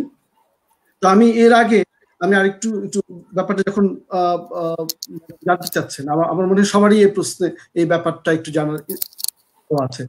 তো ভাইরাস আমরা সবাই জানি যে এটা হলো এটা ব্যাকটেরিয়া না, এটা ব্যাকটেরিয়া ছোট। ব্যাকটেরিয়া কেন না, বা ব্যাকটেরিয়া হলো একটা সম্পূর্ণ প্রাণী আমরা বলতে পারি, অণুজীব বলতে পারি, কারণ এটাতে ডিএনএ আরএনএ দুটোই আছে।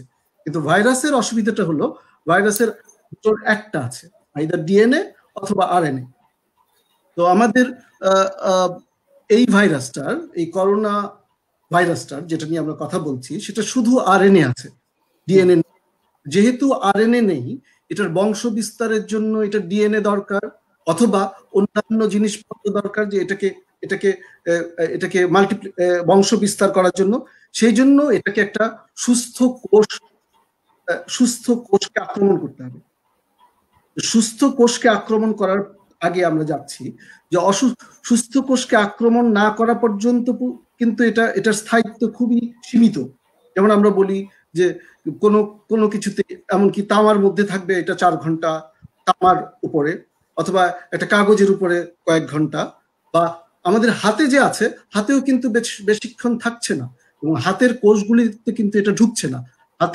হাতে যখন থাকছে তখন আমরা করছি কি, সাবান দিয়ে এটাকে ধুয়ে বা ঈষৎ গরম পানি দিয়ে ধুয়ে এটাকে, অথবা অ্যালকোহল দিয়ে ধুয়ে আমরা এটাকে দূর করে দিচ্ছি। কেন? কারণ এটা কোষের ভিতরে ঢুকেনি। কিন্তু যখনই নাকের ভিতরে যাচ্ছে এই ভাইরাসটা, এটা ঢুকতে হবে, এটাকে কোষে, এটাকে বংশ বিস্তার করতে হবে। তো কেমন করে ঢুকছে? কোষের মধ্যে একটা এটার জন্য রিসেপ্টর থাকে। তো ভাইরাসের দিকে আমরা যদি খেয়াল রাখি, ভাইরাসটা দেখেছেন যে এটার গায়ের মধ্যে কাঁটা কাটা আছে, এগুলিকে বলি আমরা স্পাইক। তো স্পাইক মানে হলো স্পাইক প্রোটিন। স্পাইক প্রোটিনটা হলো বিশেষ প্রোটিন যেটা হলো এটার কি হিসাবে বা চাবি হিসেবে কাজ করে। তাহলে লক কোনগুলো? লক যে কোষগুলিতে আছে সেগুলিতে এটা ঢুকতে পারবে। তো কোন কোষগুলিতে সেই লক বা তালাটা আছে, এবং এটা লকই বা কি? লকটা হচ্ছে এসি এনজিওটেনসিন কনভার্টিং এনজাইম 2 নামে একটা প্রোটিন। এটা সব কোষে থাকে না, এটা যে কোষগুলিতে থাকে সেগুলোর মধ্যে দুর্ভাগ্যজনক ভাবে হলো নাকের এবং আপার রেসপিরেটরি ট্র্যাক্ট বা শ্বাসতন্ত্রের উপরিভাগের কোষগুলিতে।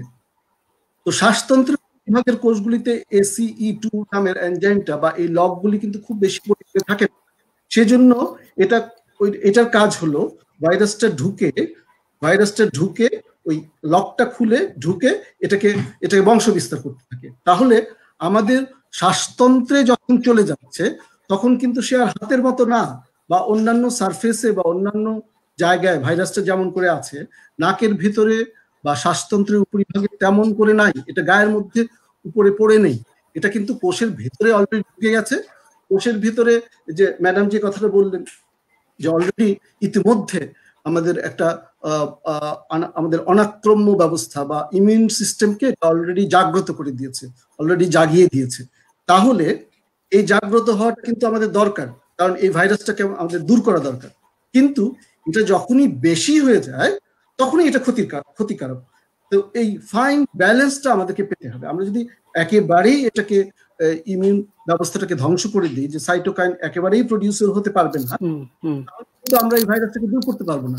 আমরা যে দেখছি বেশিরভাগ লোকজনই নাকের মধ্যে গলার মধ্যে একটু হতেই মাল্টিপ্লিকেশন হতেই ফুসফুস পর্যন্ত তার পৌঁছাচ্ছে না, তার আগেই বিদায় হচ্ছে। তার মানে হচ্ছে এখানে দুটো জিনিস আসে। একটা হলো যে তাহলে আমরা যে বলছি যে আমরা দিচ্ছি, কেউ একজন আমি বলতেই পারি যে কৃষি বিশ্ববিদ্যালয়ের একজন অধ্যাপক পর্যন্ত বলেছেন যে আমরা যদি অ্যালকোহল দিয়ে নাক উপরি শ্বাসের উপরি ভাগে দিই এটাকে ভাইরাস মরে যাবে। কিন্তু ভাইরাস মরে যাবে না, ভাইরাস তখন তো হাতের মতো নেই, এটা তো কোষের ভিতরে।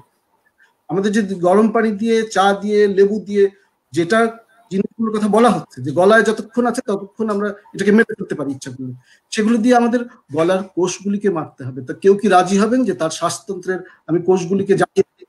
যে দু ধরনের কোষ আছে, সিলিয়েটেড কোষ অথবা গবলেট সেল, যেগুলি আমাদের জন্য শ্বাস নেওয়ার জন্য অপরিহার্য, সেগুলিকে আমরা জ্বালিয়ে দিই, পুড়িয়ে দিই না।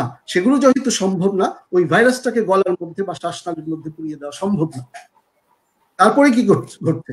এটা মাল্টিপ্লিকেশন হয়ে গেল, এটা অনেক বিস্তার করলো কোষের ভিতরে একটা জটিল প্রসেস। এটার একদম মলিকুলার লেভেলে সবকিছু এখন আমাদের জানা। আমরা যে অনেক কথা বলতে শুনি যে আমরা কিছুই জানি না, না, আমরা প্রতিনিয়ত আমাদের জানাটা সমৃদ্ধ হচ্ছে, আমরা নতুন কিছু জানছি, এবং আরো বেশি করে আমাদের অস্ত্র তৈরির ব্যাপারটা সমৃদ্ধ হচ্ছে। তাহলে যখন ফুসফুসে যাচ্ছে, ফুসফুসে আমরা জানি দু ধরনের কোষ আছে, নিউমোসাইট 1, নিউমোসাইট 2, ফুসফুসের কোষ 1, ফুসফুসের কোষ 2। তো টাইপ 2 নিউমোসাইটের মধ্যে ACE2 ইনহিবিটর থাকে, ACE2 থাকে অনেক বেশি, প্রচুর পরিমাণে থাকে। সুতরাং এটা তো খুবই আশ্চর্য ব্যাপার না, খুবই সাধারণ ব্যাপার যে এখানে ভাইরাসটা কোষগুলির ভিতরে ঢুকে যাবে, এবং এরই মধ্যে একটা পর্যায়ে গিয়ে একটা বিশেষ ধরনের লোকজন, আমরা কিন্তু এখনো নিশ্চিত না যে কোন সেই বিশেষ ধরনের লোকজন।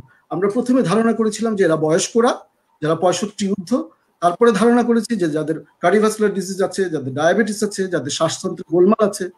একসময় ধারণা করা হচ্ছে একটা বিশেষ একটা এথনিক গ্রুপ, যে আফ্রিকানরা হয়তো তাদের এসি ব্যাপারে কিছু ব্যাপার থাকে, তারা হয়তো এটার থেকে ইমিউন বা তারা এটার থেকে তাদের আক্রান্ত হবে না। কিন্তু তা কিন্তু না, আমরা এই ব্যাপারটাতে এখনো বুঝে উঠতে পারছি না যে কারা সেই। এবং আপনারা দেখেছেন যে ইভেন শিশুরা পর্যন্ত, কালকের নিউজে মনে আছে 5 বছরের একটা শিশু এটাতে মারা গেছে বা আক্রান্ত হয়েছে। ইয়াং আমাদের ডাক্তাররাই এটার উদাহরণ, ডাক্তার ইয়াং লোকজনকে আক্রান্ত হতে পারে, বয়সের লোকজন যে আক্রান্ত হতে পারে। তো এই সাইটোকাইন স্টর্মটা কখন হচ্ছে না হচ্ছে, এটা ব্যাপারটা বোঝা কিন্তু এই যে ক্লিনিক্যাল সিমটমের উপরে এবং অন্যান্য প্যারামিটারের উপর নির্ভর করে।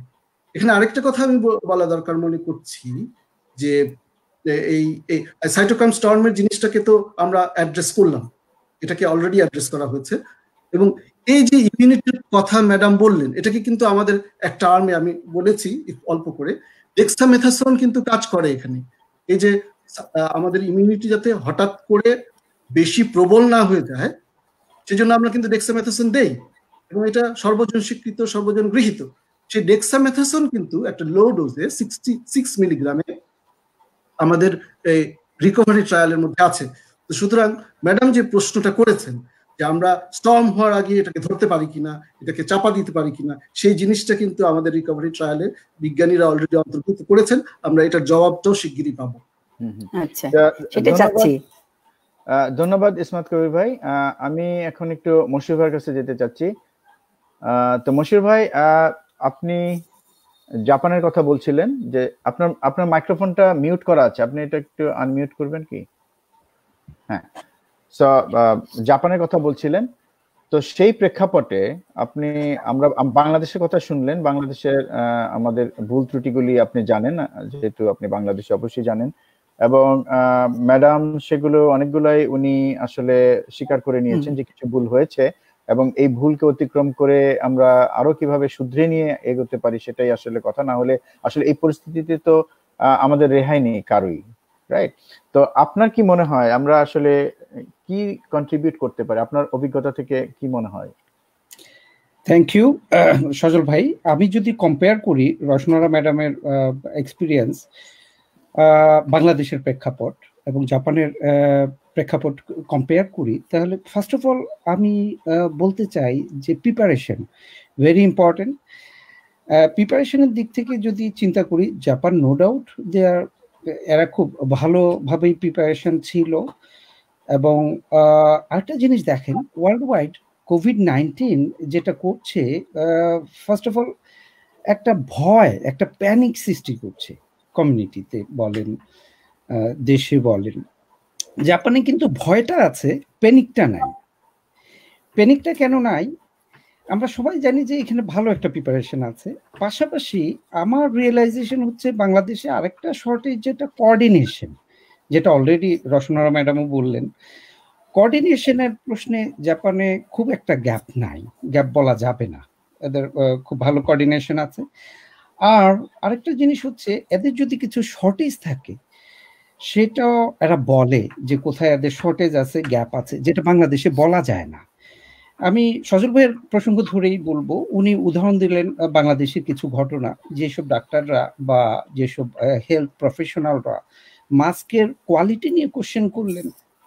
কেউ কেউ আজকে ট্রান্সফার কারো হয়ে গেছে, কিংবা কারো ওএসডি হিসেবে আছে। কিন্তু জাপানে দেখেন প্রতিটা জিনিস আপনি ক্রিটিক্যালি অ্যানালাইসিস করতে পারবেন, আপনি ফিডব্যাক দিতে পারবেন, তার জন্য ঠিক নেগেটিভ কোনো পাবেন না, রেজাল্ট পাবেন না আর কি। এটা জেনেই লোকজন খুব মন খুলেই ফিডব্যাক দিতে পারে, সেটা হোক কোয়ালিটি নিয়ে, সার্ভিস নিয়ে। এটা গেল আরেকটা জিনিস। আর ম্যানেজমেন্টের কথা যদি বলি, নো ডাউট এদের ম্যানেজমেন্ট যথেষ্টই সিস্টেমেটিক। আমি একটা উদাহরণ দিই, আমাদের ইউনিভার্সিটির একটা স্টুডেন্ট, ওর একটা স্টাডি ট্যুরে ও ইউরোপ গিয়েছিল। আসার পরে ওর কিছু সিমটম দেখা দেয়। সিমটম দেখা দেওয়ার পরে তো ও কি করলো, প্রথমে ফোন করার পরে হসপিটাল স্টাফ যে ওর সাথে ডিল করছিল ফোনে ওর সিমটম শুনে ওকে বলল, যদি তুমি আসতে চাও তাহলে কি অ্যাম্বুলেন্স লাগবে না নিজের ভেহিকেলে আসবা? সে নিজের ভেহিকেলেই যেতে চাইল। সে গেল, সে গাড়িতে বসা, ইমার্জেন্সিতে মেডিকেল স্টাফ ওরা বেরিয়ে আসলেন। সেই স্টাফকে দেখেও ওই স্টুডেন্ট কোনো রকম ভয় পায় নাই, কোনো রকম প্যানিক সৃষ্টি হয় নাই। সে এসে স্টুডেন্ট গাড়িতেই বসা, গাড়ি থেকেই সোয়াব নিয়ে গেলেন নাক থেকে। সোয়াব নিয়ে সে দেখলেন যে সিমটম অত সিরিয়াস ছিল না, ডক্টরও অ্যাটেন্ড করলেন, অত সিরিয়াস ছিল না, ওকে বাসায় পাঠায় দিচ্ছে। তারপরে বললো যে যদি সিরিয়াস হয় অবশ্যই ফোন করতে, ওরা অ্যারেঞ্জ করবে হসপিটালে ট্রান্সফার করতে। এটা একটা। দেখেন, আমি যে ইউনিভার্সিটিতে কাজ করি, হিরোশিমা ইউনিভার্সিটি হসপিটাল মেডিকেল ক্যাম্পাসে, আমিও জানতাম না যে এইখানেই করোনা পেশেন্ট ম্যানেজমেন্টের আছে, সুবিধা আছে। তো আমি পরে আমি আসলে এডুকেশন এবং রিসার্চে জড়িত, আমি আসলে পড়াই আর গবেষণা করি, আমি ডিরেক্ট পেশেন্ট দেখি না। পরে আমি যখন জানতে চাইলাম, বুঝতে চাইলাম, আমি যে দেখি হসপিটালের ওয়ান ওয়ে একটা রাস্তা আছে যেখান দিয়ে পেশেন্ট ঢুকবে, করোনা পেশেন্ট ইভেন, ওদের যদি সিমটম থাকে, ইভেন পজিটিভ থাকে, ওরা একই হসপিটালে আসবে। আমি কেন কথাটা বলছি, বাংলাদেশে দেখেন করোনার জন্য আমরা সেপারেট হসপিটাল ডিটেক্ট করছি, বা আমরা ঠিক করছি যে কোন কোন হসপিটালে যাওয়া যাবে, কোথায় যাওয়া যাবে না। ইভেন যদি কম্পেয়ার করে দেখেন, সিলেটের একটা ডাক্তার পেশেন্ট, ওরে আসতে হইলো সেই ঢাকায় কুর্মিটোলায় কতটা রাস্তা পাড়ি দিয়ে। জাপানে কিন্তু আপনার এই সময়টা লস হবে না। আপনি এখানের সিস্টেমটা হচ্ছে এক রাস্তা দিয়ে ঢুকবেন, আপনার ট্রিটমেন্ট বলেন, ডিটেকশন বলেন, ম্যানেজমেন্ট শেষ করে আরেকটা রাস্তা দিয়ে বেরিয়ে যাবে। আপনার এই রাস্তায় কিন্তু অন্য পেশেন্ট ঢুকবে না, একটা আইসোলেটেড ওয়ে। তো ম্যানেজমেন্ট আসলে যদি একটু চিন্তা করি, একই ফ্যাসিলিটিসে করা সম্ভব। সেটাই আমার একটা এক্সাম্পল। ধন্যবাদ মশির ভাই। আমি যেটা বলতে চাচ্ছি যে রচনা ম্যাডামের কাছে ফিরে আসবো। মশির ভাই যেটা বললেন যে আসলে জাপানের প্রেক্ষিত আর আমাদের প্রেক্ষিত এক না, আমাদের অনেক সীমাবদ্ধতা আছে, কিন্তু তার মধ্যে সীমাবদ্ধতার মধ্যে যদি আমরা কিছুটা যেটা বলে স্বচ্ছতা থাকতো, যেটা আমরা বলছি আমাদের প্রস্তুতি আছে, আমরা করোনার চেয়েও শক্তিশালী, আমাদের সব ব্যবস্থা ঠিক আছে, আমাদের কোনো কমতি নাই, এভরিথিং সবকিছু ভালো চলছে, কিন্তু আমরা যদি হাসপাতাল দিকগুলোর দিকে তাকাই ম্যাডাম, সেখানে কিন্তু রুগীদের অনেক কমপ্লেন, রুগীরা যে ঠিকমতো সুবিধা পাচ্ছে না, হ্যাঁ, এবং যে অক্সিজেন সাপ্লাইয়ের কথা বলা হচ্ছে, সেই অক্সিজেন আমরা এটাও নিউজে দেখেছি যে কিছু কিছু হাসপাতালে অক্সিজেন ভিআইপি রুগীদের জন্য আলাদা করে রাখা হয়েছে। তো এগুলো যদি শুনতে হয়, তখন মানুষ কিন্তু আস্থা কিভাবে পাবে? মশির ভাই যেটা বললেন যে আস্থার বিষয়টা কিন্তু মানুষ পাচ্ছে না, মানুষ জানছে চিকিৎসা নেই, তার উপরে সে জানে যে হাসপাতালে গেলে কিন্তু আরো হয়তো কিছু পাবে না। তো এই বিষয়টা তো একটা বড় বিষয়। আমি যদি নিউ ইয়র্কের কথা বলি ম্যাডাম, এখানেও কিন্তু হাসপাতালে অনেক সময় একসময় বেডের স্বল্পতা ছিল, রুগী ফিরিয়ে দিতে হতো, কিন্তু কখনো মেয়র বা আমাদের যে গভর্নর তারা কখনো বলে নাই যে আমাদের কোনো কিছুর কমতি নাই। তারা সবসময় বলেছে আমার এটা লাগবে, আমার ভেন্টিলেটর লাগবে, আমার লোক লাগবে। তারা কিন্তু সবসময় তাদের যে সীমাবদ্ধতার কথা মানুষের কাছে বলেছে, মানুষকে বলেছে আপনারা ঘরে থাকুন, ঘরে থাকলে অন্তত রোগটা ছড়াবে না, এবং কিছু কিছু ক্ষেত্রে ঘরে বসে চিকিৎসা নিন, ডাক্তারদের টেলি মেডিসিনের কথা বলেছেন, সেভাবে কিন্তু একটা ব্যবস্থা চলেছে। মানুষ কিন্তু জেনে শুনেই নিজের ব্যবস্থাটা নিজে নেওয়ার চেষ্টা করেছে। বাংলাদেশে কিন্তু মানুষজন সেই আস্থার জায়গাটায় পৌঁছতে পারছে না, এবং এমন হচ্ছে, আপনি নিজেই বলছিলেন লকডাউন যখন করা হয় একটা বাড়িকে, সেই বাড়ির লোকজনকে এবং যাচ্ছে তাই ব্যবহার করে আমরা এরকম ঘটনা দেখেছি, দরজা বাড়িতে তালা দিয়ে চলে যাওয়া হয়, তারা কিভাবে খাবে, তারা কিভাবে চলবে, তাদের চিকিৎসা কিভাবে হবে, এটা তো তাদেরকে, এবং তাদের যদি একটা দুর্ঘটনা ঘটে, আশেপাশে আগুন লেগে যায়, তখন কিভাবে কি হবে? কাজে এটা তো, আর এই জন্য মানুষ কিন্তু লুকাচ্ছে। আপনি বলছিলেন যে মানুষ আড়াল করছে, আড়াল করার কিন্তু এটাও কারণ, প্রকাশ করছে সে কিন্তু আরো হেয় হচ্ছে, এবং সে কিন্তু একটা অনিশ্চয়তার মধ্যে পড়ে যাচ্ছে। কাজে আমার মনে হয় যে এই জিনিসগুলিকে তো ম্যাডাম অ্যাড্রেস করা উচিত। আপনি বলছিলেন যে লজিস্টিক সাপোর্ট আছে, কিন্তু এটাও তো সত্যি, ডাক্তাররা তাদের এথিক্স দেখাচ্ছে, তাদের মরালিটি দেখাচ্ছে। সেক্ষেত্রে এক্ষেত্রে যারা নিয়োজিত ব্যক্তি যারা আছেন, কর্তা ব্যক্তি যারা আছেন, তারা কি তাদের এথিক্সটা দেখাতে পারেন না? আপনি যদি একটু বলেন লজিস্টিক সাপোর্ট, আপনি আমাদের মশিউর ভাইয়ের কথা ধরে, আমাদের যে সামর্থ্য আছে আমরা কেন মানুষকে উদ্বুদ্ধ করতে পারছি না? হ্যাঁ, ধন্যবাদ সাজুর। আমি আসলে সেটাই বলছিলাম যে জাপানে তো একটা তাদের যে আমি যে বললাম যেহেতু লকডাউনই লাগে নাই, আমাদের লকডাউন করার পরে আমাদের একটা এরকম হচ্ছে, আর ওরা ভয় এবং প্যানিকি, আমাদের কিন্তু দুইটাই, ভয় আতঙ্ক দুইটাই, প্যানিকটা ওরা ছিল না। আমাদের কিন্তু প্যানিকি করে আমরা প্যানিকি হয়ে আমরা এমন করেছি যে আমরা যেমন ডাক্তারদের শুনলেই কেউ বাসা ভাড়াই দিচ্ছে না, যে বা ডাক্তার যদি শুনে যে ঢাকা মেডিকেল থেকে সে বেরোয় ওইখানে থেকে কাজ করে এসছে, তাকে বাড়ি থাকতে দিচ্ছে না, তাকে বের করে দিচ্ছে এলাকা থেকে। তো এইটা আমাদের তো একটা মন মানসিকতা আমাদের এমন ভাবে তৈরি হয়েছিল যে এইটা আমরা মানে কাউকে বলবো না, এবং যে কে যদি ওখান থেকে আসে তাকে আমরা আশ্রয় দিব না। তো সেটা আমাদের অ্যাজ এ হোল পাবলিক নেশনের মধ্যে আমাদের এটা হয়ে গেছিল। তার মধ্যে আমরা তো প্রথমেই আমি আমার স্বীকার করে নিয়েছি যে আমরা আসলেই আমাদের যে ধরনের প্রস্তুতি হওয়ার কথা ছিল সেরকম ছিল না, তার মধ্যে সমন্বয়হীনতা ছিল। এখন আমি সেইটাই বলছিলাম যে আমরা আরো একটু সবকিছু আমাদের কাছে একেবারে পরিচ্ছন্ন হওয়া, যেটা কেন লুকিয়ে রাখার কোনো ব্যাপার নাই। আমি বলছি যে এখনো আমি যেমন মনে করি যে ধরো আমাদের পিপিই গুলা হয়তো একটা করে দিচ্ছে, ধীরে ধীরে নিচ্ছে। আমি আজকেও বলেছি যে আমাদের ম্যাক্সিমাম অ্যামাউন্ট অফ পিপিই লাগবে, কারণ আমার মেয়েরা যখন ডেলিভারি করায় বা অপারেশন করে তাকে তখনই আবার চেঞ্জ করে ফেলতে হয়, আবার তার লাগে সারাক্ষণই যে হারে হচ্ছে, ঘন্টায় যদি মানে ফ্যাসিলিটিতে 200 ডেলিভারি হয়, সেখানে কি ধরনের লজিস্টিক সাপোর্ট লাগবে, সেটা আমরা কিন্তু চাচ্ছি। সেই পরিমাণে আমরা সেরকম পাচ্ছি না, কিন্তু আমরাও বলছি যে যথেষ্ট পরিমাণ এখন যারা ডাইরেক্টলি কাজ করতে যাচ্ছেন যেখানে, সেখানে এখন মোটামুটি এতদিনের অনেক ইয়ের পরে তারা সেগুলো এখন আসছে পাচ্ছে। কিন্তু সামাজিক ভাবে অ্যাজ হোল আমাদের কিন্তু এটা ঠিক করতে, আমাদের একটু চিন্তা করতে হবে আমাদের সবাইকে মিলে সারা বাংলাদেশের। এবং আমরাও মনে করি বাইরে থেকেও তোমরা এটাই করা উচিত, সবাইকে এনকারেজ করে যে হ্যাঁ এটা আপনারা এখন অন্তত পক্ষে আপনারা একটু বদলে যান, আমাদের বদলাবার সময় হয়েছে এখন। আমরা যেন আর যে আমাদের যে যে ঘটনাগুলো আমরা করি প্রত্যেকেই, সব যে কোনো ইয়ে আসলে গভর্নমেন্ট আসলে এইটা যেন আমাদের মধ্যে আর না থাকে। আমরা যেন অন্তত পক্ষে যে মানুষের কি দরকার, মানুষকে বাঁচানোর জন্য কি দরকার, আর তাদের যে নিত্য জীবনের যে জৈবিক প্রয়োজনটা সেইটুকু চিন্তা করে অ্যাটলিস্ট তাকে বাঁচাতে হবে, আমাকেও যিনি সার্ভিস দেবেন তাকেও বাঁচাতে হবে, এই জিনিসগুলো যেন সবার মধ্যে চিন্তা আসে। আর এই রোগটা নিয়েও আমরা যেন আর প্যানিক না করি। এটা যদি একটু মিডিয়ার মধ্যেও সবাই যদি ভালো করে বলে যে প্যানিক হওয়ার কিছু নাই, যিনি যেটা বললেন, আমাদের কিন্তু এটা এমন একটা আতঙ্ক হয়েছে যে ওই এর মধ্যে অনেক ঘটনা ঘটে গেছে, বাবার লাশ ছেলে যায় নাই, বা স্ত্রীর সাথে স্ত্রীর যায় না স্বামীর লাশ দেখে, এগুলো তো অনেক ধরনের ঘটনা। সেটা মন মানসিকতা আমাদের আতঙ্কটা এমন ভাবে আমাদেরকে করেছিল যে আমরা একেবারে বিপর্যস্ত। কিন্তু ম্যাডাম অনেক অনেক আমরা অনেক ভালো ঘটনাও দেখেছি, আমরা অনেক সদস্যদের দেখেছি মানুষকে সাহায্য করছে, খাবার দিয়ে আসছে, ঘটনা কিন্তু আছে, অনেক ভালো পজিটিভ ঘটনা অনেক আছে। কিন্তু আমার মনে হচ্ছে ম্যাডাম এখন যেটা মনে হচ্ছে আমার যে মানুষজন কোভিড-19 নিয়ে যতটা আতঙ্কিত, ঠিক একইভাবে আতঙ্কিত যে এর চিকিৎসাটা কিভাবে পাবে, গেলে কতটা হেনস্থার শিকার হবে, এই জিনিসটা তো নিশ্চিত করতে হবে। আমাদের যে লজিস্টিক সাপোর্ট আছে আপনি কি মনে করছেন? না টোটালি এই যে ধরো আমাদের বলি ম্যাডাম, একেবারেই নাই।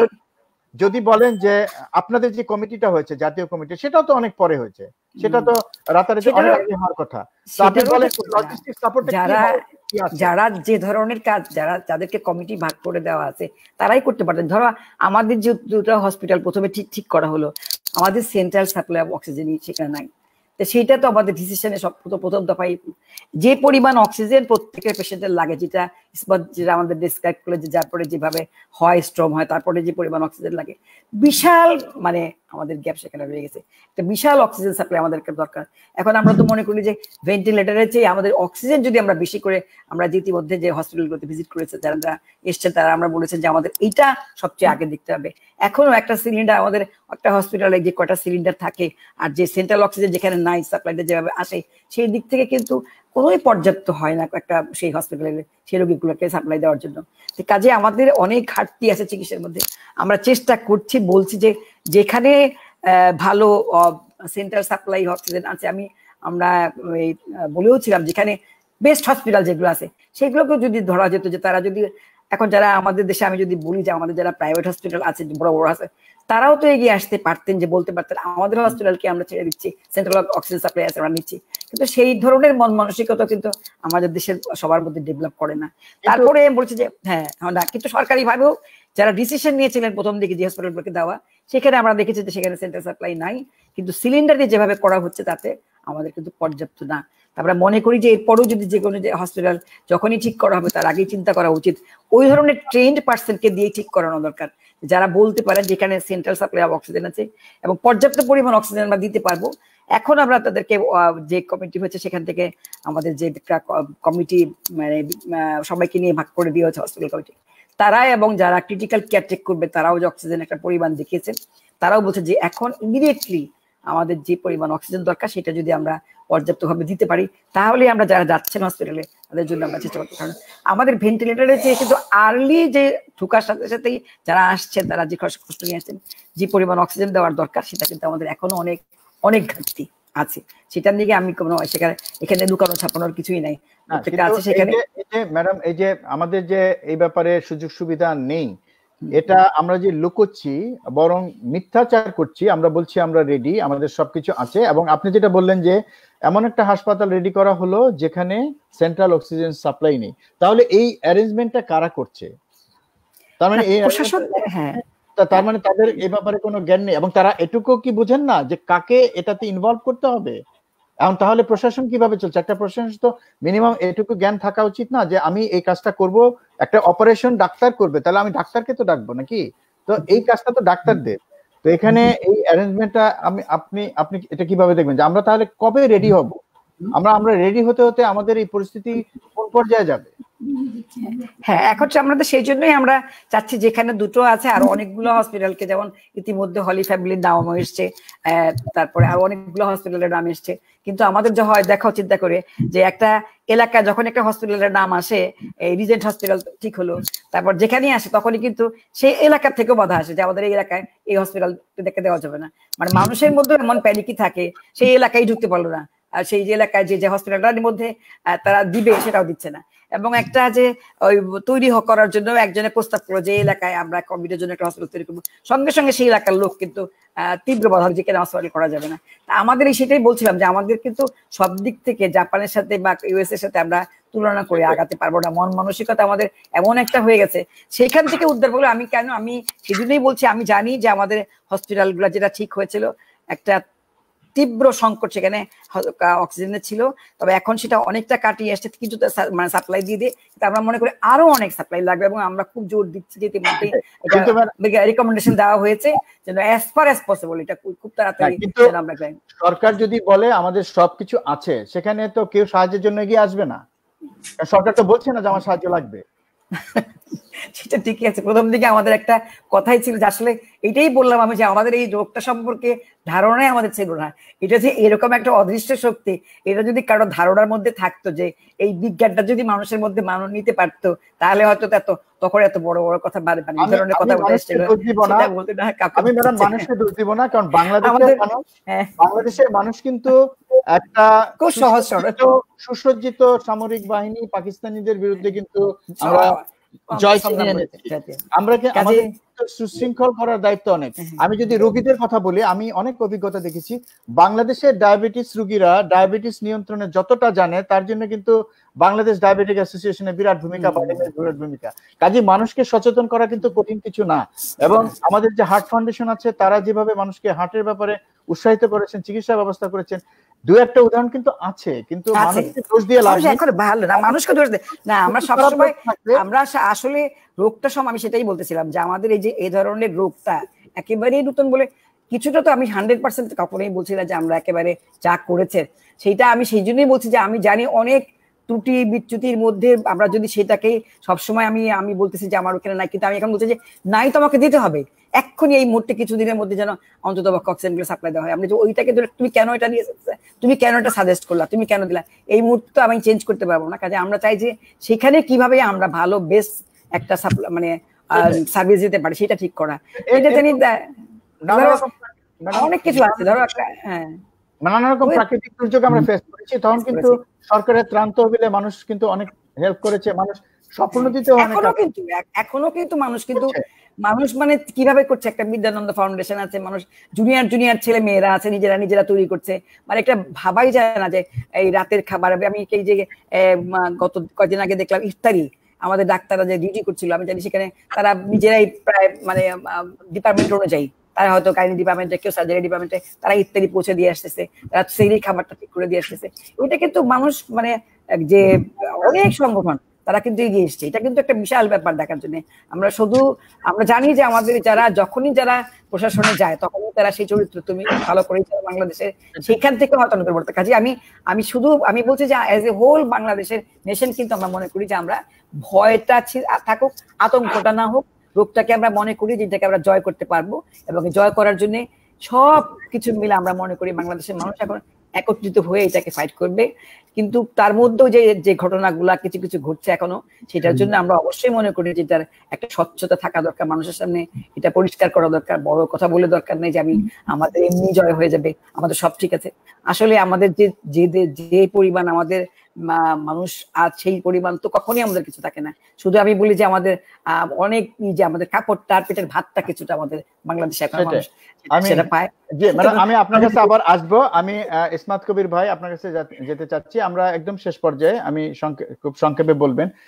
আমরা যে বলছি আমরা প্রস্তুত, তারপরে বাংলাদেশ থেকে বলা হচ্ছে যে আমাদের রোগীর সংখ্যা বলা হচ্ছে প্রতিনিয়ত, কিন্তু আমরা টেস্ট করছি না, কিন্তু আমরা বলছি রোগীর সংখ্যা এত, এবং আমি যদি মৃত্যুর হার চিন্তা করি তাহলে ডেথ রেট কিন্তু অনেক বেশি। তো সেই প্রেক্ষাপটে আসলে আমরা তো টেস্টই করছি না, আমরা রোগী শনাক্ত করার দিকে তো যাচ্ছিই না। তো টেস্ট না করলে, আমি টেস্ট না করে বলছি আমাদের রোগী নেই, এই যে একটা অবস্থা চলছে, এখনো কিন্তু চলছে, ম্যাডাম বলছেন যে এগুলা মানে অতিক্রম করে আমাদের এগিয়ে যেতে হবে, কিন্তু আমরা কি যেতে পারছি? কবির ভাই, আমার মনে হয় কি করা উচিত? আচ্ছা, thank you doctor Sajal Ashfaq. আবার madam, thank you very much. আমি আপনাকে স্যালিউট জানাতে চাই, ধন্যবাদ জানাতে চাই। আমি খুব গর্বিত যে আপনার যে স্পিরিটটা, আপনার যে সবকিছু পজিটিভলি নেওয়ার এবং সবকিছু নেতিবাচক দিকগুলিকে এখন পাশ কাটিয়ে শুধু ইতিবাচক দিকগুলিকে সাথে নিয়ে এই যে একটা অসম যুদ্ধ শুধু চালিয়ে যাওয়া না, এবং এটাতে বিজয়ী হওয়ার যে দৃঢ় পরিকল্পনা, ইচ্ছা আপনাদের আছে, সেটাকে সত্যি সত্যি এটা বাহবা দেওয়ার মতো। তো আমাদের টেস্টের প্রশ্নটা কিন্তু খুব খুব জরুরি দরকার। আমরা জানি যে সপ্তাহ দুয়েক আগে ব্রাহ্মণবাড়িয়াতে জানাজাতে এরকম হাজার হাজার লোক একত্র হয়ে গেল, এবং এই লকডাউনের মধ্যেই এখন কি পর্যায়ে আছে, ওদের এই পরিস্থিতিটা কেমন, ওদের কি সত্যি সত্যি আজকে 2 সপ্তাহ হয়ে গেছে প্রায়, এদের মধ্যে সত্যি সত্যি কি ওরা সংক্রমিত হয়েছে, সত্যি সত্যি কি ওদের মধ্যে সংক্রমিত হয়েছে অথবা লক্ষণ প্রকাশ পায়নি, সুপ্ত অবস্থায় ছিল, সত্যি সত্যি কি তাদের শরীরে অ্যান্টিজেন, সায়েন্টিফিক্যালি বলতে গেলে, বৈজ্ঞানিকভাবে বলতে গেলে সত্যি সত্যি কি তাদের অ্যান্টিবডি তৈরি হয়েছে শরীরে। তো এই জন্য কিন্তু প্রচুর পরিমাণে টেস্ট দরকার। এবং আমরা জানি বিশ্ব স্বাস্থ্য সংস্থা প্রথম থেকে যে বড় স্ট্র্যাটেজির কথা বলেছে, পরিকল্পনার কথা বলেছে, যে সেটা হলো টেস্ট, ট্রেস এন্ড আইসোলেশন। পরীক্ষা করো, খুঁজে বের করো এবং তাদেরকে আলাদা করে দাও। তো সেই জিনিসটাতে আমরা মনে হয় খুব ভালোভাবেই পিছিয়ে আছি। তো ইউকের কথা প্রেক্ষাপটে আমরা বলতে পারি যে ইউকে কিন্তু প্রথম থেকে, ইউকেও যে খুব ভালোভাবে প্রস্তুতি ছিল তা না। ম্যাডামের কথা ইতিমধ্যেই এটা স্পষ্ট হয়েছে যে এটা একটা অজানা শক্তি, অপরিচিত শক্তি, অদৃশ্য শক্তি, এটার সাথে আমরা অসম যুদ্ধে নেমেছি প্রথম থেকেই। তো পৃথিবীর অনেক দেশই মুখে বলছিল যে না আমরা প্রস্তুত আছি, কিন্তু আসলে সেরকম ভাবে প্রস্তুত ছিল না। এই যে পিপির সহজলভ্যতার যে একটা ব্যাপার, সেটা কিন্তু ইউকেতেও এক পর্যায়ে হয়েছে। টেস্টের ব্যাপারটা এখানে প্রাসঙ্গিক, সেটা কিন্তু ইউকেতেও প্রথম দিকে এত ছিল না, এবং ইউকে সেই পর্যায়ে কি করলো, একসাথে 1.7 মিলিয়ন লক্ষ কিটের অর্ডার দিল চীনের থেকে, এবং খুব উৎসাহের সাথে বললো যে আগামী 7 দিন থেকে আমরা দেশের সর্বত্র সবার টেস্ট করতে পারবো। কিন্তু তা হয়নি। যখন টেস্ট করতে এগুলো যখন পরীক্ষা করতে যাওয়া হলো কিটগুলিতে, দেখা গেল যে এটা অত নির্ভরযোগ্য না। তখন থেকে ওরা বলছেন, ওদেরকে যখন সাংবাদিকরা জিজ্ঞেস করছেন, স্বাস্থ্যমন্ত্রীকে এবং মন্ত্রী পরিষদের অন্যান্য সদস্যদের, তখন ওরা বলছেন দেখেন আমরা একটা কথা বিশ্বাস করি যে no test is better than a bad test. একটা খারাপ পরীক্ষা থেকে একটা কোনো পরীক্ষা না, এটা কিন্তু ভালো। তো সত্যি সত্যি আমরা যদি কোনো নির্ভরযোগ্য পরীক্ষা না হয় আমরা নেব না, কিন্তু শুধুমাত্র এটা কিট টেস্ট সেজন্য পরীক্ষা ব্যবস্থাকে গ্রহণ করব না, এটা কিন্তু ঠিক না। আমাদের দরকার হলো প্রচুর পরিমাণে টেস্ট করা। আমাদের কাছে সেনেগালের উদাহরণ আছে, সাউথ কোরিয়ার দক্ষিণ কোরিয়ার উদাহরণ আছে, ভিয়েতনামের উদাহরণ আছে, যে আমরা শুধু কিট আরটিপিসিআর নির্বিশেষে, মানে যেটা স্বাভাবিক পরীক্ষা, যেটাকে আমরা বলি reverse transcripted polymerase chain reaction পরীক্ষা, যেটা সোয়াব দিয়ে হয়, সেটা সত্যি সত্যি একটা গোল্ড স্ট্যান্ডার্ড এবং এটা সত্যি সত্যি একটা ভালো মূল্যবান পরীক্ষা। কিন্তু এটা আমরা জানি যে এটা খুবই শ্রম ঘন, অর্থ ঘন, টেকনোলজি ঘন। সারা দেশের জন্য আমাদের পক্ষে দেওয়া সম্ভব না। সেজন্যই আমাদের কিটের উপরে নির্ভর করতে হবে, এবং কিটটা যত তাড়াতাড়ি আমরা গ্রহণ করতে পারবো এবং যত তাড়াতাড়ি এটার ব্যাপ্তি ঘটাতে পারবো, যত তাড়াতাড়ি সব জায়গা থেকে আমরা ডাটা কালেকশন করতে পারবো, তত তাড়াতাড়ি আমরা এপিডেমিওলজিক্যাল একটা মডেল দাঁড় করাতে পারবো যে আমরা এপিডেমিওলজিক্যালি আমরা কোন পর্যায়ে আছি, আমরা কি প্লেটুতে আছি নাকি আমরা পিকে আছি, প্লেটু হচ্ছে নাকি এখন আমরা নেমে যাচ্ছি, বা এখনো আমাদের সামনের দিকে আরো খারাপ দিন আসছে। সেই অনুসারে ম্যাডামরা আরো চমৎকার প্রস্তুতি নিতে পারবেন। আজকে আমি একটা সংবাদ শুনলাম যে ডক্টর জাফরুল্লাহ সাহেবের কিটটা অলরেডি বিএসএমই নিউতে এটা গিয়েছে, এবং আমি জানি যে এটাতে ম্যাডামদের একটা উল্লেখযোগ্য ভূমিকা আছে এই ব্যাপারটাতে, এবং আমি দেশবাসীর সাথে পক্ষ থেকে আমি ম্যাডামকে ধন্যবাদ জানাতে চাই যে এরকম একটা প্রোঅ্যাক্টিভ ডিসিশন নেওয়ার জন্য। এবং কালকে পরশু নাগাদ আমরা শীঘ্রই এই কিটটার ব্যাপারে একটা কিছু জেনে যাব, এবং আমরা অচিরেই আশা করছি, ম্যাডামের মতো আমি ইতিবাচক থাকতে চাই যে আমরা অচিরেই সমস্ত সীমাবদ্ধতা সত্ত্বেও সারা দেশে পর্যাপ্ত পরিমাণে টেস্টিং ফ্যাসিলিটি, পরীক্ষা করার সুবিধা আমরা পৌঁছে দিতে পারবো। আমরা এই পৌঁছে দেওয়ার মাধ্যমে আমরা যে ডেটা আমরা পরিসংখ্যান তা দিয়ে আমরা চমৎকার পরিকল্পনা করে এই অসম যুদ্ধে আমরা বিজয়ী হব। থ্যাংক ইউ সজল। জি, ধন্যবাদ ধন্যবাদ কবির ভাই। আমি এখন মশির ভাই আপনার কাছে আসতে চাই। আপনার কাছে জানতে চাচ্ছি যে আসলে খুব সংক্ষেপে যে আপনার অভিজ্ঞতার আলোকে বাংলাদেশের অবস্থা বিবেচনা করে, বাংলাদেশের যে সার্বিক অবস্থা রাজনৈতিক এবং সামাজিক অর্থনৈতিক সবকিছু বিবেচনা করে আসলে কি পদ্ধতি আমরা অ্যাড করতে পারি, যা নিচ্ছে সরকার। সরকার তো বলছে অনেক প্রস্তুত, তারপরও আমরা কিছু ইনপুট দিতে চাই আসলে। ধন্যবাদ ডক্টর সজল। আমার অবজারভেশনে এবং একজন বাংলাদেশি হিসেবে আমি যেটা আশা করি বা আশা করব এই প্রেক্ষাপটে, দুটো কিওয়ার্ড আমি ইউজ করব এই প্রসঙ্গে। একটা হচ্ছে কমিউনিকেশন। কমিউনিকেশনটা প্রপারলি করতে হবে। যেমন ধরেন এই কমিউনিকেশনের কারণে আমাদের দেশে এই প্যানিকের যে কথা আসতেছে, এটা একটা অন্যতম রিলেশন আছে যেটা আমি মনে করি। সো ফ্রম দ্য বিগিনিং কার করার কথা আমি দেখি বিভিন্ন জায়গায়। প্রথমত দেখলাম কি আইডিসিআর এর কিছু ফোকাল পার্সন ওনারা অ্যানাউন্স করেন, ওনারা ব্রিফ করেন দ্য কান্ট্রি সিচুয়েশন। সো যদি জাপানে বলি, জাপানে কিন্তু ডাক্তার যে ব্রিফ করে না, সে হিরোশিমা সিচুয়েশনটা ব্রিফ করছে হিরোশিমার মেয়র। পাশাপাশি যদি মনে করে যে সাইন্টিফিক কোনো ব্যাখ্যা দরকার, ওনারা রিলেটেড প্রফেসরকে তুলে নিয়ে যাচ্ছে, যার ওটার সাথে অ্যাটাচমেন্ট আছে, রিলেশন আছে, যে ওটার ইনফরমেশন জানে, যে ওটা নিয়ে কাজ করছে, তাকে নিয়ে যাচ্ছে রেফারেন্স হিসেবে, সাইন্টিফিক কথা বলবে। কিন্তু মূল ব্রিফিংটা আসতেছে ওখানে একজনই ফোকাল পার্সন, বাকি অন্য কেউ কিন্তু সারাদিন আর কথা বলবে না, ব্রিফও করবে না। দিনের শেষে রাতে যে সন্ধ্যায় এই একজনই পুরো এলাকা, ইভেন টোকিও যদি চিন্তা করেন, টোকিওর মেয়র সেই কিন্তু ব্রিফ করছে। ওভারঅল কান্ট্রি সিচুয়েশন প্রাইম মিনিস্টারই ব্রিফ করছে। সো আমার একটা এক্সপেকটেশন হচ্ছে বিভিন্ন জায়গার কমিউনিকেশনে অনেক সময় মিস কমিউনিকেশন হয়ে যায়, তাতে বিভিন্ন রকমের সমস্যা হয়, প্যানিক সৃষ্টি হয় আলটিমেটলি। সো আমাদের কমিউনিকেশনটা পারফেক্টলি হইতে হবে, তাহলে আমরা অনেক কিছু ওভারকাম করতে পারবো। আর আরেকটা কথা হচ্ছে আমাদের অনেক লিমিটেড রিসোর্স, কিন্তু কথা হচ্ছে এই লিমিটেড রিসোর্সটা রেশনালি অনেস্টলি আমরা কিভাবে ডিস্ট্রিবিউট করতে পারি, সেদিকে আমাদের একটু খেয়াল করলে বোধহয় আমাদের দেশের ক্রাইসিসটাকে আমরা আরেকটু স্মুথলি ওভারকাম করতে পারবো। আর আমার আরেকটা রিয়েলাইজেশন যে এই ক্রাইসিসে যারা ফ্রন্ট লাইনের ফাইটার, আমিও একজন ডাক্তার, যখন আমি দেখি, আমি শুনি আরেকজন ডাক্তারকে ধমক দিয়ে ডিমোরালাইজ করা হচ্ছে, আমি নিজেও জাপানে বসেও ডিমোরালাইজ হয়ে যাই। আমি আশা করি না। দেখেন জাপানে গভর্নমেন্ট বলেন, মেয়র বলেন, জাপানে জাস্ট একটা এক্সাম্পল, এইখানে দুইটা শ্রেণীকে স্যার বলে, একটা হচ্ছে ডাক্তার আর একটা হচ্ছে ইউনিভার্সিটির প্রফেসর। এই দুই শ্রেণী ছাড়া স্যার মানে এখানে সেন্সি বলে, আসলে জেন্ডারের কোনো নাই, হোক মেল ফিমেল, এরা সেন্সি বলে।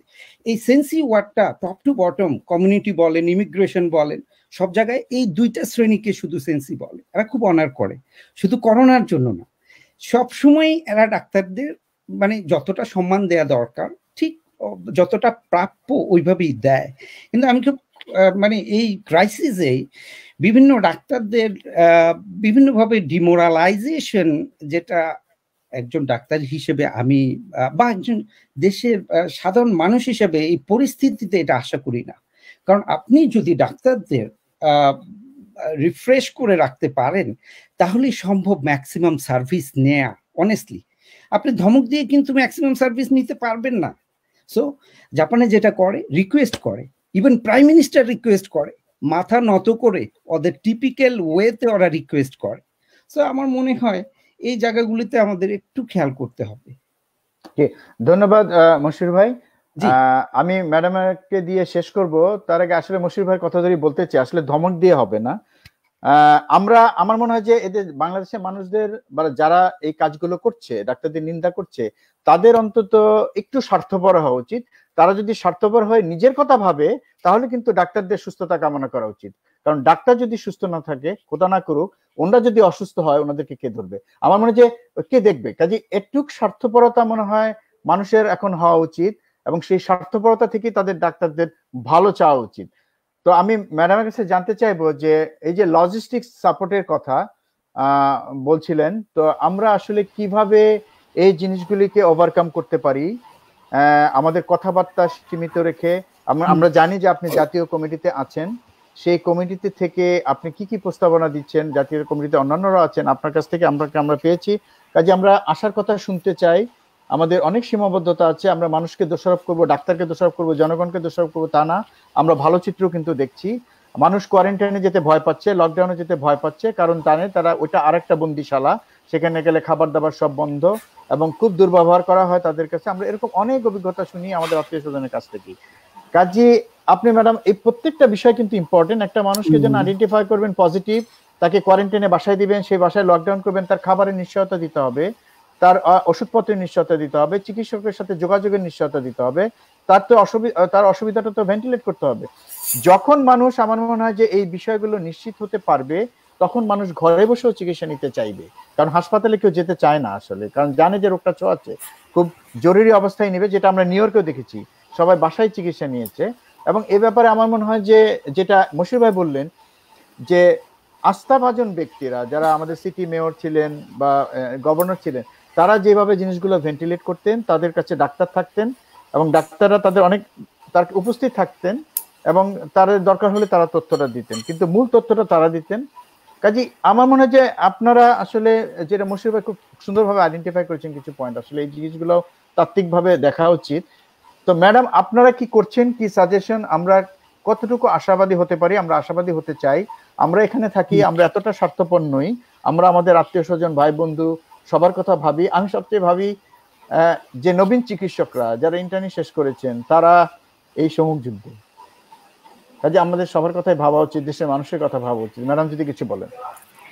না, অনেক ধন্যবাদ। আমার অনেক, আমি কিন্তু বলি যে সারা জীবনই শিখি, মানে বিশ্বজোড়া পাঠশালা সবার আমি ছাত্র, তেমনি আজকে আমি কিন্তু অনেক কিছু শিখলাম। সজল আমাদেরকেও একটু চোখ খুলে দিল কিছু কিছু ব্যাপারে, আর ইসমাত এবং মশিরের কাছে আমি অনেক নিজের কথাগুলো বলা হলো। আমি যে সবাইকে তো তোমরা বাংলাদেশ থেকে গিয়েছে, আমি তুমি করেই বললাম, সবাই আবার অনেক ইঞ্জিনিয়ার হবে, বাংলাদেশ থেকে গিয়েছে। বাংলাদেশের সবটাই আমরা জানি যে বাংলাদেশের মানুষ কিন্তু ঘুরে দাঁড়াতেও পারে, ঘুরে দাঁড়াতে পেরেছে বলেই আজকে আমরা একটা মানচিত্র পেয়েছি, এবং এই মানচিত্রটা তোমাদের সবার জীবনে কিন্তু লেখা আছে। কাজে এই মানচিত্র রক্ষা করার জন্য, এই মানুষকে রক্ষা করার জন্য সবসময় কিন্তু আমরা জনগণই ফাইট করে, আমরাই ফাইট করছি।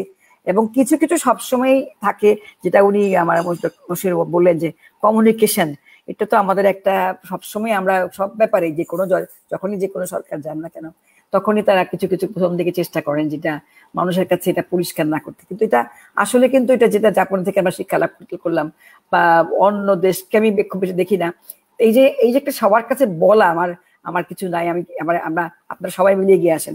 এখন যেটা আমরা করছি, আমরা যেটা মানে মনে করি যে এখন একেবারে এমন একটা স্টেজে এসেছি যেটা বললো যে আমাদের দায়িত্ব দেওয়া হয়েছে। আমরা কিন্তু প্রথম থেকেই বলছিলাম যার যে কাজটা, ভাইরোলজিস্টদের কাজে কিন্তু আমাদের যদি গ্রুপ করে ভাইরোলজিস্টদেরকে একটা আলাদা কমিটি করে দেওয়া, ওই যে অ্যানেস্থেটিস্ট যে যারা ক্রিটিক্যাল কেয়ার, তাদের সবারই কিন্তু এটা করা আছে, তারা ট্রেনিং দিয়ে তখনই কিন্তু এটা শুরু করে কাজ। আমরা কিন্তু আবার এটাকে মডিফাই করে যে কিভাবে কত দ্রুত সময়ের মধ্যে আমরা সবাই মিলে আবার এটাকে নিয়ে এগুতে পারি, এবং আমরা চাপ দিচ্ছি যে খুব দ্রুত সময়ের মধ্যে এটা কাজ শুরু হয়েছে, কাজ হচ্ছে। এবং যে কথাটা টেস্টের কথা বললে যে আমরা আসলে ইতিমধ্যে 29টা সেন্টারে দিয়েছি, একটা কোয়ালিটির ব্যাপারও বোধহয় থাকতে পারে। আমি কিন্তু খুবই চাপ দিচ্ছিলাম, কারণ টেস্টে যদি কাগজ না নিয়ে কোথাও না যাওয়া যায়, কেউ তাকে ভর্তি করে না। ইতিমধ্যে এখন একটা সময় হয়ে গেছে যে একটা রোগী কিন্তু দ্বারা দ্বারে ঘুরে বেড়ায়, সে একটা অসুস্থ, একটু শ্বাসকষ্ট হলো বা কিছু হলো, প্রত্যেকটা সেন্টার থেকে তাকে আর ভর্তি করা হচ্ছে না। তো এখন একটা টেস্ট আমাদের জন্য এমন একটা হচ্ছে, সে যদি একটা পজিটিভ বা নেগেটিভ কোনো কাগজ দিয়ে হাতে নিয়ে যেতে পারে, তাহলে সে একটা জায়গায় ভর্তি হতে পারে। তো সেই জন্য আমরা ওই টেস্টটার উপরে খুব জোর দিচ্ছিলাম যে কোনো রকম করে যদি আমরা সবগুলো সেন্টার, কিছু মানে প্রাইভেটদেরকেও ছেড়ে দেওয়া হয় যে টেস্টগুলো যেন করতে পারে, করা যেতে পারে। আর আমরা তো আমি যেহেতু নারী স্বাস্থ্য নিয়ে কথা বলছিলাম, আমি তো খুবই ভয় পাচ্ছিলাম এখন যে আমি চাচ্ছিলাম যে লাস্ট ট্রাইমাস্টারে প্রত্যেকটা মায়ের জন্য টেস্টটা নিয়ে হাতে থাকে। কারণ অনেক সময় হয় যে এত ইমিনেন্ট একটা পিরিয়ডে তার একটু কষ্ট হলো বা জ্বর হলো, তিনি আর কোনো জায়গায় জায়গা পাচ্ছেন না। তো এখন আমি সেটাই মনে করি যে আমরা এজন্যই আমি বলেছি যে প্রত্যেকটি হসপিটালের যেন এমন হয় বাংলাদেশে যে গেট থেকে কেউ যেন ফিরে না যেতে পারে, তাকে এন্ট্রি হতে দিতে হবে। এন্ট্রি হলে সেখানে তাকে আইসোলেশন ওয়ার্ড রাখতে হবে, তাদের দরকার লাগবে সেখানে কোভিড সেন্টার করে যে আছে মার্ক করা সে কোভিড সেন্টারে পাঠাতে হবে।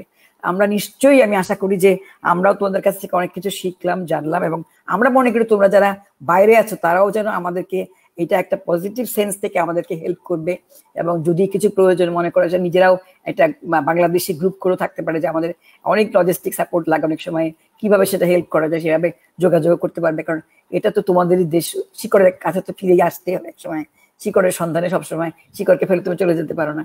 কাজে সেইটাই মনে করি, কিন্তু আমি মনে করি যে এটা এই শিকড়কে ধরে রাখতে হলে, এবং আমরা মনে করি জনগণ যে যা আজকে আবার এগিয়ে আসছে, কাজ করছে, কাজ করবে, সবাই মিলে কাজ করছে, আমরা মনে করি এটাকে জয় হতে পারবো। তবে একটা জিনিস যে নেগেটিভটাকে আমি খুব, আমরা সবসময় মনে করি এটাকে ধরে, এটাকে সামনে রেখে যে তারা নেগেটিভ কাজ করছে তাকে ঘৃণা করো, এবং ঘৃণা করেই কিন্তু আমাদেরকে আবার এগিয়ে আসতে হবে। ওই ঘৃণা করে সমালোচনা করতে করতে কিন্তু আমি আর সামনের দিকটা আমাদের জন্য ক্লোজ হয়ে যায়। আমি সেই জন্যই মনে করি যে আমরা জানি আমাদের অনেক শর্টেজ ছিল, অনেক কিছুই ছিল, কিন্তু সেটাকে আমি এখন সবটা সাইড কাটিয়ে আমি বুঝি আমরা কিভাবে সামনে আরো এগোতে পারবো। তোমরা আমাদেরকে চেষ্টা করো, আরো বুদ্ধি দাও যে কিভাবে আমাদের আর করা যেতে পারে, যদি পজিটিভ কিছু আরো ধ্যান ধারণা নিয়ে আসতে পারে, আমরা করতে পারি, সেই দিক থেকে হলে পারে। আমরা দেখি যে অনেক ছেলে মেয়ে বাবার কাছে বিশাল বিশাল ইন্টারনেটে তারা পাঠিয়েছে তথ্যগুলো যে আরো কি ড্রাগ দেওয়া যেতে পারে, আরো কিছু করা যেতে পারে। আমাদের মিটিংও দেখলাম আমাদের তরিকুল তার ছেলের কতগুলো কাগজপত্র নিয়ে এসেছিল অনেকে, এবং যারা বয়স্ক অনেকে হয়ে গেছে তারাও দেখলাম ইন্টারনেট ঘেটে সেগুলো নিয়ে আসছেন। কাজে আমাদের তো আরো কিছু জ্ঞান আহরণ করতে হবে, এবং আমরা সেই জন্য সেইভাবে কিন্তু একটা মডেল তৈরি করে আমরা দিয়েছি। ইনশাল্লাহ আমার মনে হয় যে অবশ্যই সামনে যে আমরা মে মাসটা আসছে, আমি জানি খুব ভয়ঙ্কর একটা সময় মনে হচ্ছে আসছে, কারণ অনেকেই মনে করছেন যে কেউ বলছে যে মে মাসের 19 তারিখের মধ্যে সব ভালো হয়ে যাবে, কিন্তু যে সিচুয়েশনটা দেখছি যে সবাই মিলে আবার যেভাবে খুলে, গার্মেন্টস খুলে, রাস্তাঘাট খুলে, দোকানপাট খুলে যেভাবে এগুচ্ছে, সেটা আমাদের জন্য খুব ভয় হচ্ছে। কিন্তু আমি মনে করি যে এর মধ্যেও যদি আমরা সচেতন করতে পারি, টেস্ট করতে পারি, কোভিড সেন্টারগুলোকে বাড়াতে পারি, আমরা ভালো চিকিৎসা দিতে পারি, আর অক্সিজেন সাপ্লাই আমরা বেশি করে আনতে পারি, আমরা ওষুধগুলোকে যদি আরো মডিফাই করতে পারি, মডার্নাইজ করতে পারি, তাহলে আমরা আগাতে পারবো। এবং আমি বিশ্বাস করি বাংলাদেশ এটা এই ঘুরে দাঁড়াবে, এবং অবশ্যই আমরা এই অদৃশ্য শক্তিকে আমরা জয় করতে পারবো, এবং তোমরা আমাদেরকে সাহায্য করবে। ধন্যবাদ সজল। ধন্যবাদ ম্যাডাম।